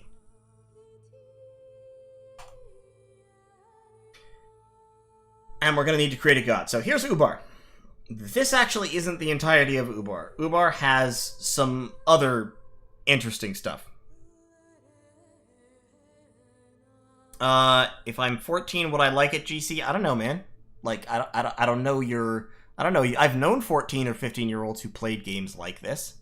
But, I mean, you do you. Anyway, so, Ubar, Kingdom of the Unseen, Jinun of the Deserts, Early Age Nation, prefers heat scale +3, so no, you don't really get any free points from that. You got ghouls, you got Jinn warriors, you got sacred Ifrit warriors. You don't see them yet, they come later. Fire and air, some earth, a little bit of astral, priest weak, but with guardian spirits, which is neat. Dominion hides province ownership, same thing Nabaz does. And they get standard forts. In terms of what you have on this screen, not a lot of this is super interesting. You have the Kahin, which are weak, like, research monkey mages. They're fairly efficient for research monkey mages because they're sacred and 70 gold for 7 research points. So their upkeep is low, so that's nice. But their paths aren't super powerful. You have the human Sahirs, or Sahiruna, or what have you. Human Sahirs, once again, not super impressive. You can have Fire 2, you can have Air 2, both of those are decent. For 115 gold, yeah, sure. A Fire 2 or an Air 2 mage. The ones who random Earth are pretty bad. The other two are, so 2/3 chance to have a pretty decent mage. The Tuba. Once again, not a super impressive mage. I mean, you might be Fire 2, you're a priest, you have leadership. Basically, I think these guys are priest commanders more than they are mages. They are adept researchers, but they're still not very efficient at it. For 195 gold for 13, they're fast but not efficient, if that makes sense. They do have the Karin, which appear, and the Karin, if I recall correctly, are Astral 1? Question mark? I think they're... I say that, but I actually don't remember. Hold on. Let me pull up Mod Inspector while we're chatting here. And that is the... Karine? Yeah. Air 1, Astral 1. So, yeah, I mean, that's useful. Basically, this lady will just appear and spam buffs sometimes, which is fine. But it's nothing to write home about, if you know what I mean. You get the Jin Sahir as your first, like, good mage, because it's a Jin, and it's Fire 2, Air 2, and then plus a random. So the Jin Sahir, you can thug with them if they random Earth, especially. They're ethereal, they are unseen, they have this obfuscate, so they make your armies smaller. They're stealthy, they have glamour, they have tons and tons of kind of layers of defense basically just built in. And then you can give them gear on top of that, and they're incredibly potent. They are vulnerable to salt and to iron, so if they take damage, they will take more damage. But there's no reason they would really be taking damage, because they're ethereal and unseen, and etc, etc, etc. The Jin Emir is basically weaker magic, but better at thugging because they have better stats and some built-in protection. I would probably not bother recruiting these most of the time.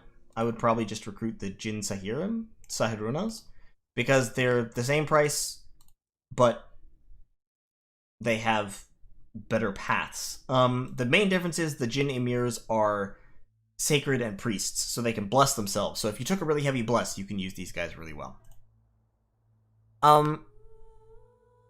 Viper, is this kind of like Total War Warhammer 2, but you can't control your armies? Kind of, but not exactly. Not really. It's a different, it's like the bastard child of a Total War game and Civilization. Is kind of the way I describe it. In terms of troops then, these guys are just basic, like, human troops. Brazen Guard are fine. They're bodyguards, they're slaves. All their human units are slaves, so they're cheap, which is nice. I mean, it's the Makone thing, or the Phlegra thing, rather. They got cheap slave troops, which is fine. You can use your, your Tubas, who are taskmasters, can lead them, and they do well. You got the Ubaran Desert Warriors, which I wouldn't say are very good.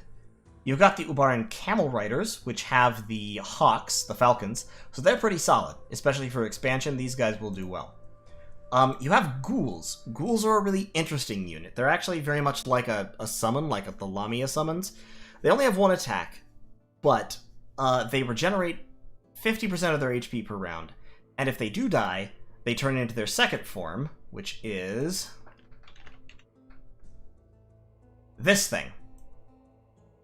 So first form, second form. Their wounded shape is this. It has more hit points. It still regenerates at 50%. And it has 2 attacks, so they actually get stronger once they get beat up on a little while. Which is fine. They're still not super, super special, I would say. But, I mean, they're useful. They do have high poison resistance, so you can be throwing down... They have fire and poison resistance, so one thing you can do with ghouls, you can use them as frontline troops and have your fire air mages spamming out a whole bunch of sulfur haze, because the ghouls are basically immune to both the types of damage that sulfur haze does. And you're one of the few nations that can actually dump down a lot of sulfur haze. So that can be very useful. Just, you know. Beyond that, I wouldn't say they're fantastic units. Alright, Rage, take it easy. Are any of the Pelagia unit nations decent? Not really, no. They're all fairly bad. You do have the Jin Warriors. The Jin Warriors cost a lot, but they're incredibly powerful because, once again, they have layered defenses built into them. Just attacking people with Jin Warriors as Ubar works fine. The Jin Warriors effectively have defense skill 22 because they're unseen, which gives you -10 to hit them, unless you have Spirit Sight. And then, if that breaks, they have Glamour, and they're ethereal, which is a 75% mischance. So they've got all these layered mischances, and they're incredibly annoying to actually hit. Especially if your troops don't have super high attack skill in the first place. Like, if you have attack skill 10, when you attack a Jin Warrior, you are literally just rolling with no bonus. You're rolling your 2d6 with 6s exploding, no bonus, against the Jin Warrior who is making the same roll but gets to add 12. You're not going to make it almost all the time. So in troop fights, Jin Warriors are incredibly powerful, and especially because this nation has fire and air and earth magic to an extent. Those Jin warriors can be buffed pretty well, and then they'll just overrun you. But here's the thing. This is only about half the nation, right? So you've got the 3 deserts, which give you gem income. You've got Iram of 1,000 pillars, which gives you your Jins and your ghouls. But then you've also got these 3 sites. It says might appear later on. That is a lie. They will appear later on. They will appear when your god wakes up. So as Ubar, you're not allowed to take an awake god. All of your gods have to be dormant or imprisoned. And when your god wakes up, whether you take like the god block or whatever, when your god wakes up, you get these 3 sites. And these 3 sites unlock a ton of different units. You get the Uri, which is an assassin seducer, with all of these same stat bonuses. So despite only having a fist attack, the Uri can actually just punch people to death, because they can't hit her. You get the Guardians of the Forbidden Chambers, which are slightly stronger Jin warriors that cost 25 more gold and probably aren't worth it. You get the City of Brass and the Vault of Incense and Marvels. The Vault of Incense and Marvels gives you extra money, which is always good. And then the City of Brass is the big thing. The City of Brass gives you the Ifrits, or the Afarit. The Ifrit Sultans are super costly, and they cost a ton of recruitment points. You get 1, I think, per 3 turns. Let me actually check that. I'm just gonna hop in without spending my design points real quick, because I want to double check. But I think, yeah, this is a regular fort, so it takes you 3 turns to get an Ifrit Sultan.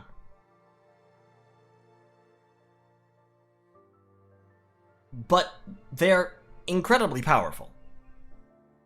They're incredibly powerful. Is the Ubar cap 3 CP? Okay, maybe once your god wakes up. Hold on a second. I'm just going to roll through the turns. Because right now I only have 2 commander points. So we're just going to roll through turns until god wakes up.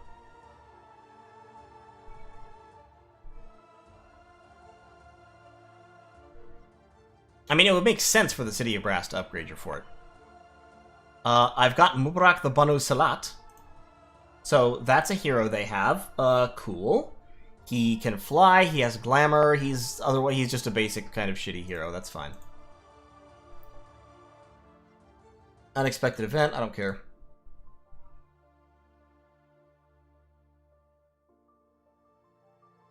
Come on, God. Get out here. Get your blocky ass out here. There we go. Okay, the self-manifested king has awakened. So, as he awakened in the City of Brass, he was able to free the city from the remnants of the old Pantocrator's seal, and the gates of Brass have been opened. The Afarit and their sultans have returned in all their might, and the City of Brass and the Paradise Within is now accessible to the nation of Ubar. So, yes. So now we have the City of Brass, so our commander point bonus has gone up. So we do now have a 3-point capital to a unique fort. So now we've got the Ifrit Sultan. The Ifrit Sultans. Their stats are really high, but that's not why they cost 570 gold and are slow to recruit. Their paths are really high. They have 4 fire, 2 air, 1 earth, plus the random, which includes the chance to get astral. Although, frankly, you don't really want or need that. But that's still not why their gold cost is so high. They are sacred, they're priests, they're shock, they're fire resistant 57. By the way, making them one of the few units that can straight up just casually tank a pillar of fire, or potentially even a Bane Fire. Bane Fire is still fire damage, I think, isn't it? Hold on. I think Bane Fire is fire damage. Nope, it's just untyped armor-piercing damage. I was wrong. So no, they can't tank Bane Fire, but they can tank pretty much anything else. Yeah, you don't want the Astral randoms, but the other randoms, yeah, hell yeah. Air 3, Earth 2, you want those. They have a heat aura, so they set people on fire around them. They have a fire shield that does 15 armor-piercing damage when you attack them. They have firepower and magic power, which means if you took heat 3 and magic 3, all of their stats go up by 6 points when they're in your dominion. They are unseen, they are ethereal, they fly. basically, Ifrit Sultans are in the running for most effective recruitable super combatant chassis in the game.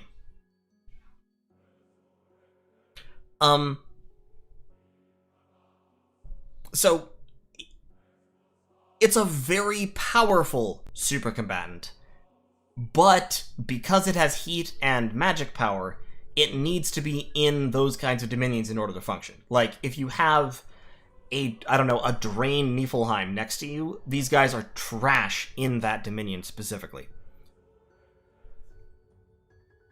But in your dominion, because you took Heat 3 and you took Magic 3, they're insane.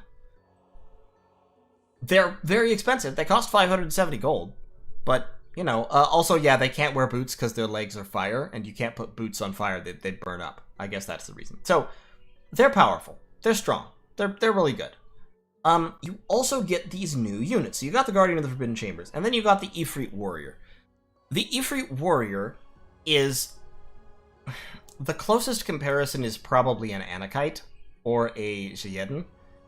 That doesn't really describe them, though, because Anakites and Jayedens are mainly useful because they're fairly tough and they kill things very quickly. They have multiple attacks, they take certain blesses that make them kill very quickly, very effectively. Ifrit Warriors, their cost is mainly because they're so impossible to kill. Because they have Unseen and Ethereal, and they fly, and they have a fire shield built in. So, and they have fire and magic power. So, attacking them is just a terrible idea. You won't hurt them, you'll get hurt in return, and then they'll kill you with their Enchanted Scimitar, which, in their own dominion, is hitting for, over 30 magical damage at attack skill 21. Or 23.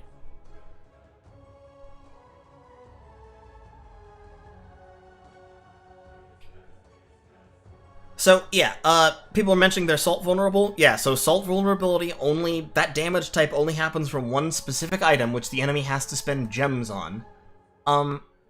If it hits them, it disrupts their invisibility and their glamour. That's fine, and it can stun them. But, so what? I mean, consider...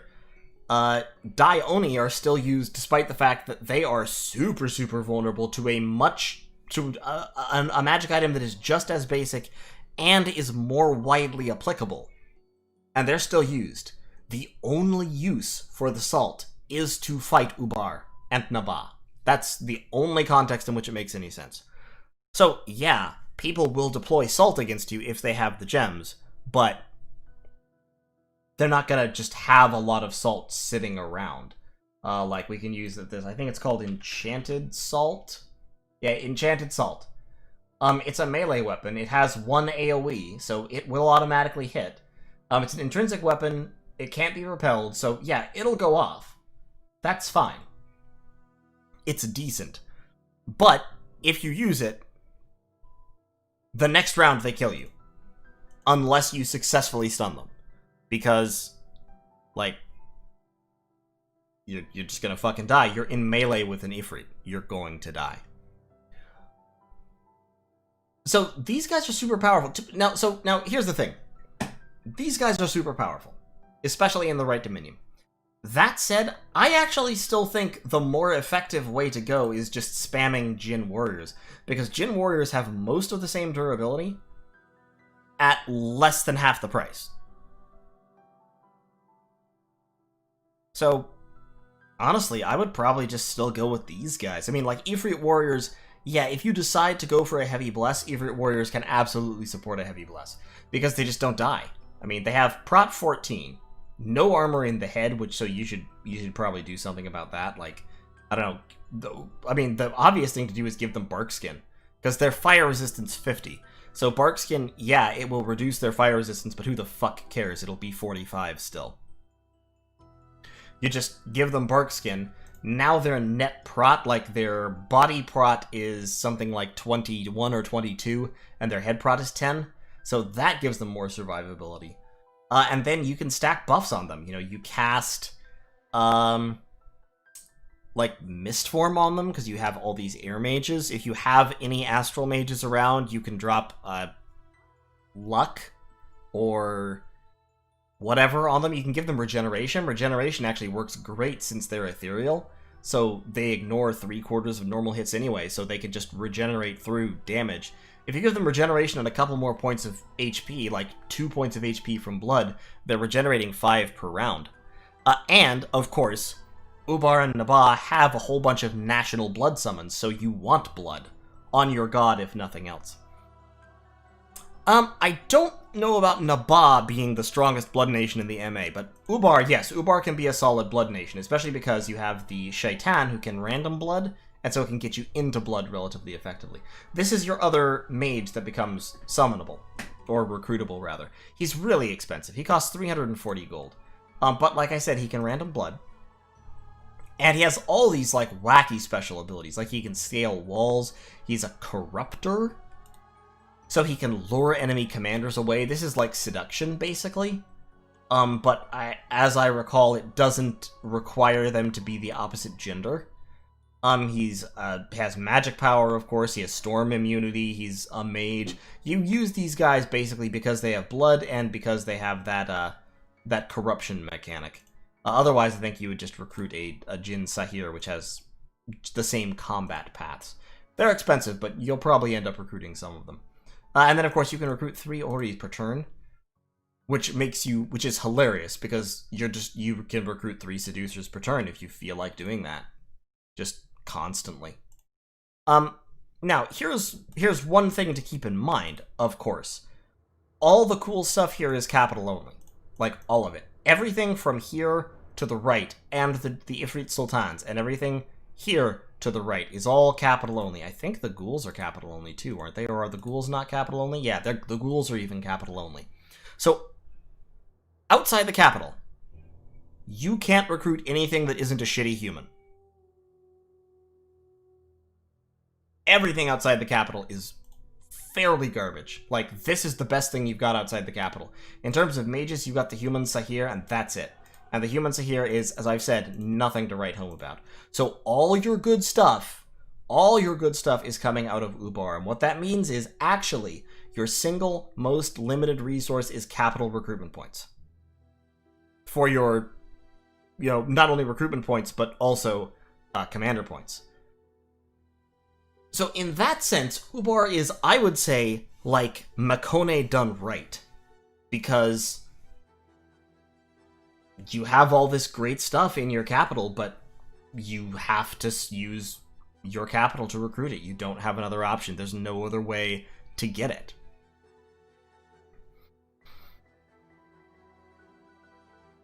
Yeah, we'll talk about the Gula in a minute here, Herdalas, because they are definitely very, very powerful. So as Ubar, I think one of the very strongest strategies is probably take some blood on your pretender, blood hunt your own capital just a little bit when he wakes up, and then start summoning Gula. Gula are one of the national summons that Ubar and Nabah get. So if we look over here, we have the Gula, right? The Gula is a Death 1, Blood 1 mage. Blood 5, 23 blood slaves to summon. That's crazy cheap. Super, super crazy cheap. So these ladies, and their Blood Searcher +1. And they're stealthy. So they are Communion Death Mages in combat. They're Assassins, which is doubly hilarious by itself. And they Blood Hunt like Blood 2 Mages with no support, no items, nothing. If you throw a Sanguine Dowsing Rod on them, now they're effectively Blood 3 for the purposes of blood hunting. Which means, once you have 23 blood slaves, you summon one of these ladies, you set her blood hunting, you use her blood slaves to summon another one, and you scale infinitely really, really hard. The Gulam are crazy, crazy good. Now, does this make Nabah the strongest blood nation in the era? I'm not sure about that, because you have Ind in Middle Age now, and Ind is really, really powerful competition for the title of best blood nation. Basically because Ind has recruitable mages that are better than the Gulam. Now, I think over a long game, yes, probably Nabah would scale harder than Ind does, but Ind has the edge in timing, for sure. So, I don't know. But certainly, it makes Nabal one of the strong contenders, and it makes Ubar undeniably the strongest blood nation in the early age. The strongest blood nations in the early age before Ubar were early age Xibalba and Baratos. Probably Baratos and then early age Xibalba in that order. And honestly, well, and Mechlin. So you have three pretty strong blood nations in the early age. Baratos struggles in the early game. Xibalba can struggle in the early game sometimes, but can usually get past it. But, I mean, they're bats, so bats have some problems just by themselves. Mechlin usually does pretty good with a helpless strategy, but overall, the thing about all three of those is all three of those are basically traditional blood nations. They're basically all just recruiting one blood hunter at a time out of their forts. Ubar just starts summoning them. Just bam, bam, bam, bam, bam. And I think they outscale them really, really hard. Herdalas, no, actually, the thing that makes Ind strong in blood is not necessarily the dogs. I mean, the dogs are good. No, the thing that makes Ind strong in blood is that all you have to do is build a lab, and you have a foreign wreck blood 1 mage for 90 gold. You remember them, right? The cannibal... What are they called? The cannibal shaman chief? I guess they might have actually increased his cost to 100, because before he was 90, but you can recruit him in any province. You just have to build a lab. And then you just churn these guys out forever. And as long as you have money, you have more and more and more and more and more and more blood hunters. That's what makes them the strongest blood nation in the age. So, anyway, back to Ubar. So, Ubar gets to kind of be everything, right? They get to be a super strong blood nation. They get to be a super combatant / thug nation. They get to be a powerful sacred troop nation. They take a bless. I mean, as Ubar, there's no reason not to take a really powerful bless, because it will help your Ifrit Sultans, it will help your Ifrit warriors, it will help your Jinn Emirs if you want to use Jinn Emirs. They're powerful. I have not yet played Ubar in a multiplayer game. I mean to, but I'm not doing the thing I used to do where I would play like 4 or 5 games of Dominions at a time and burn myself out. I'm playing 1 game, maybe 2 games at a time.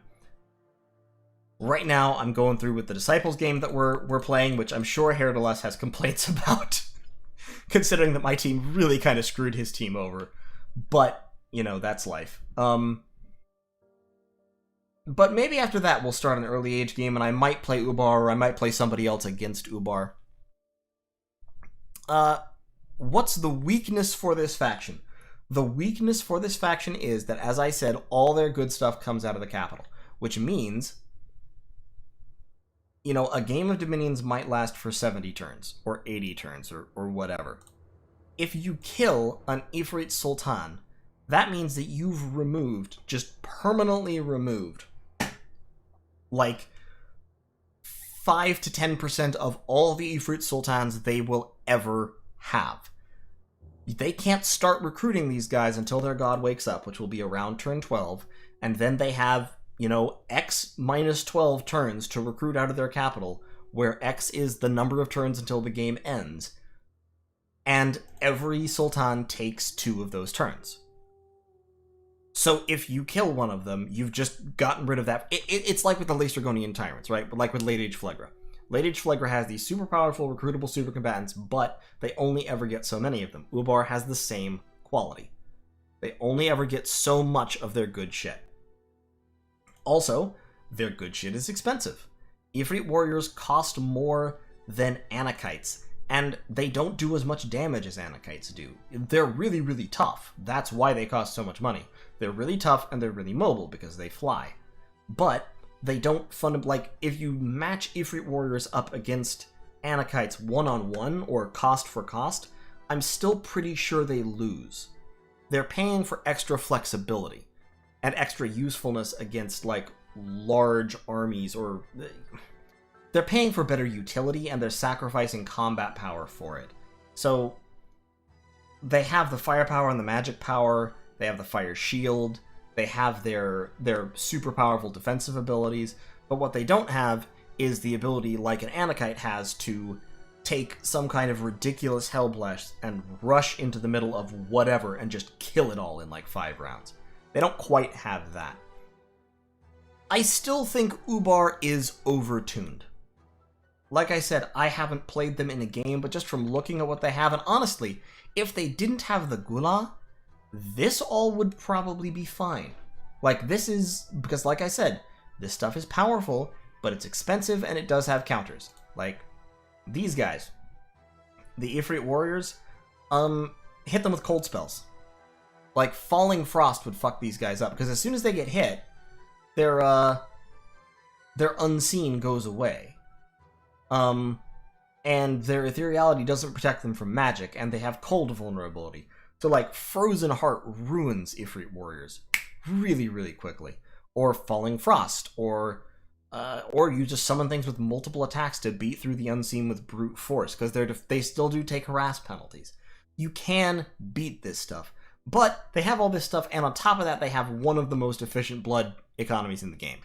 And that's what makes them kind of hard to deal with. Because they can play the first half of the game leaning on first Jinn warriors and then Ifrits and Ifrit sultans, and recruiting some Shaitans or some Jinn Sahir occasionally, whatever.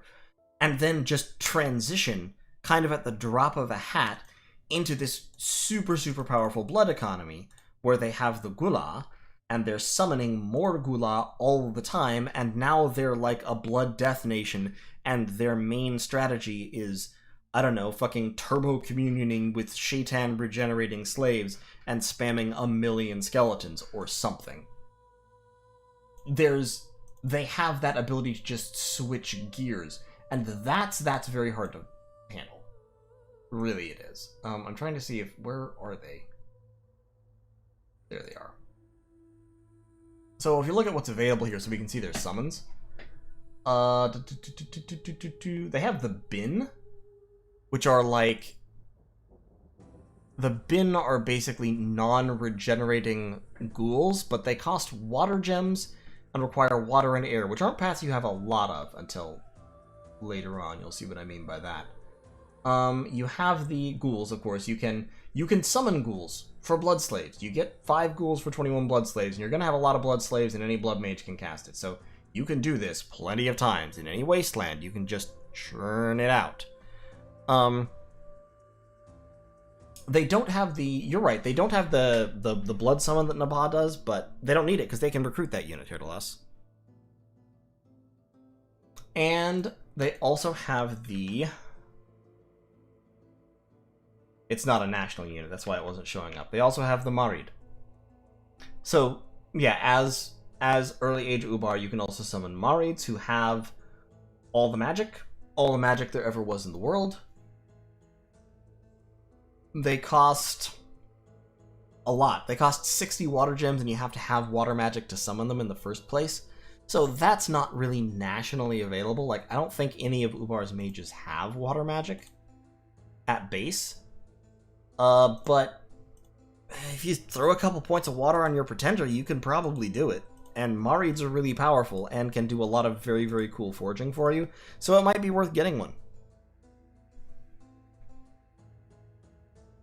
But, yeah, basically, that's Ubar. Ubar is essentially like a kind of almost a late-age Phlegra-type super combatant nation in the early age, except... on top of all that stuff, they also have a super effective blood economy.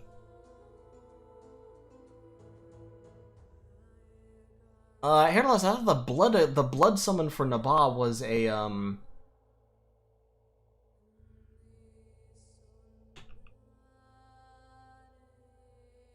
the Ifrit here. This is what you're talking about. Yeah, this is a yeah. Okay, I guess that is a blood summon. I thought that was a conjuration summon. Interesting. Yeah, I thought the blood summon was the Shaitan. I mean, as Nabha, prior to the update, as Nabha, I would never have really bothered trying to summon these guys, but yeah, I mean, once you have the blood summons available, you might as well. They're decent. They're pretty solid. They're not as good as the Ifrit Sultans by any means, but of course, for 58 blood slaves, like, who cares? How would I nerf Ubar? I would make this spell a lot less effective. If I'm going to nerf Ubar, I would honestly, I like the cap-dependent super combatant nation thing they have going on. Like I said, it's like Makone done right, and I desperately wish Makone was this good at their job. Like, I could go on about Makone, but that's not what we're talking about right now. But this spell right here is the problem, because this spell right here is the most efficient Blood Hunter summon in the game. I mean, like, for reference, we can look at not Curse of Blood. I'm looking for the Ulm specific one. I forget what it's called, but Late Age Ulm has the spell that lets them summon the Vampire Counts. But that got nerfed, if you'll recall. Sanguine Heritage, that's it. For one thing, it has much higher costs. So it costs 44 Blood Slaves. It's Blood 3, Death 3, so it's harder to cast by a lot. It costs more slaves, and it can only summon these specific people, right? Like, you can't infinitely stack this.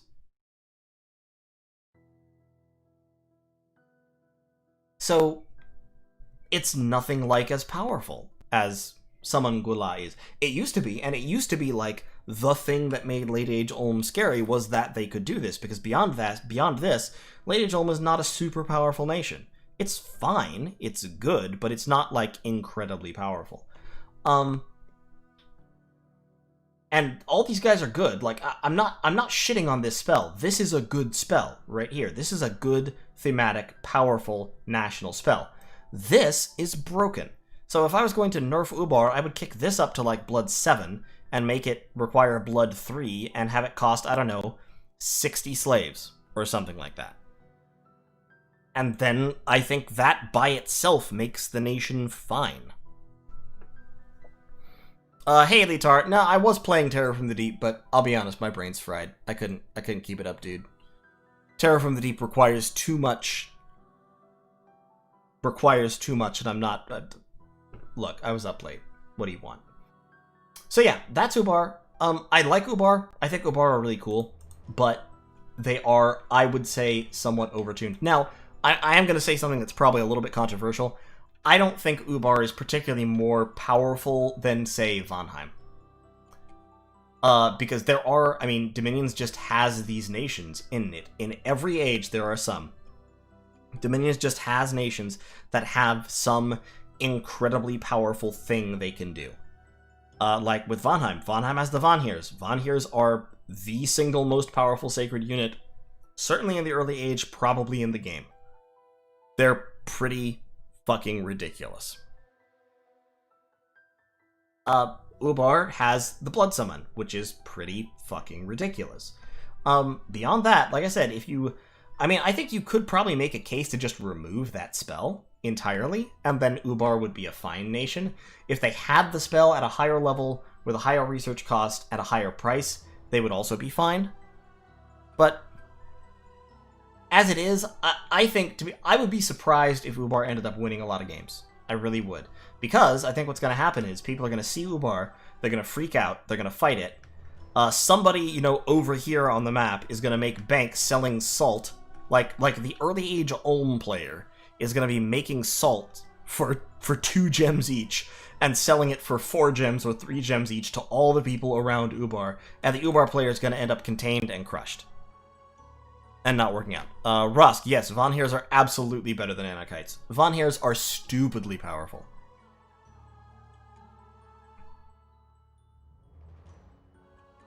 Galdia, yeah, no, I agree, and I've complained about blood magic being so overwhelmingly powerful many times. The problem just is, it uses a different and more powerful mechanic. Like, all of the other paths are gem limited, and blood magic isn't, or rather it is, but the limit is so incredibly high that it doesn't matter. You never hit that limit unless you're playing some kind of 300 turn hell game. It's just terrible. That's all I can say. It's terrible. But yeah, Ubar, I like Ubar. It is overtuned. The blood is the reason. nerf the blood, and I think Ubar would be a perfectly, like, fine, solid, but not exceptional nation. As it is, Ubar is one of the exceptional nations. I don't think I would put it at the very, very top, necessarily. I think it's jockeying for that top spot with Vonheim. I'm not sure who else I would put at the top in the early age, to be honest. Who else here is really, really powerful? I think those two are at the top, I really do. I think it's Ubar and Vonheim at the top of the early age. But anyone can win a game in Dominions. Any nation can win a game. Any player can win a game. And that's really kind of the thing I love about the game, is that it is so variable, so flexible. All kinds of shit can happen. Actually, I was talking about my next game maybe being early age with Ubar, and that was a lie. My next games, I already know what I'm going to do. I'm going to play middle-aged Xibalba. I have to do it. I think middle-aged Xibalba sucks and is terrible. I've talked about this before. I've heard other people tell me that they think middle-aged Xibalba is actually a good nation. I'm really curious about it. I've been looking into it. I absolutely want to play that in a game and see what I can do with it. And see whether my perceptions of its weakness are actually just my flaws as a player, because God knows I have flaws as a player. And I want to play Makone again. Because nobody anywhere is arguing that Makone is a strong nation, okay? Let's get that. Makone is a terrible nation. Makone is bad. But aesthetically, I think Makone is pretty much the coolest nation in the game. And I want to play them, and I want to see if I can do well with them. And I need to hammer out some kind of wacky strategy that will work with Makone. Is it going to work? No. Probably not, but god damn it, I'm gonna do it. No matter what anybody thinks. I'm going to build the Gigantomachia and declare war on all the gods. In any case, so that's gonna be it for today, guys. It's been about 2.5 hours, and I am wearing out. I am going to go back to bed so that I can be hopefully functional for work through the next week, because the next couple weeks of week are still the next couple weeks of work are going to continue to be kind of like what they've been. We'll keep getting videos out. We'll try to get more videos out. There will be another stream next week. Hopefully I'll be in better shape. We'll push on through the Terror from the Deep. We'll get some stuff done. And it'll be a good time. So, appreciate you watching. Thanks for joining me. Thanks for sticking around through this rambling nonsense. And I will see you all in the next one.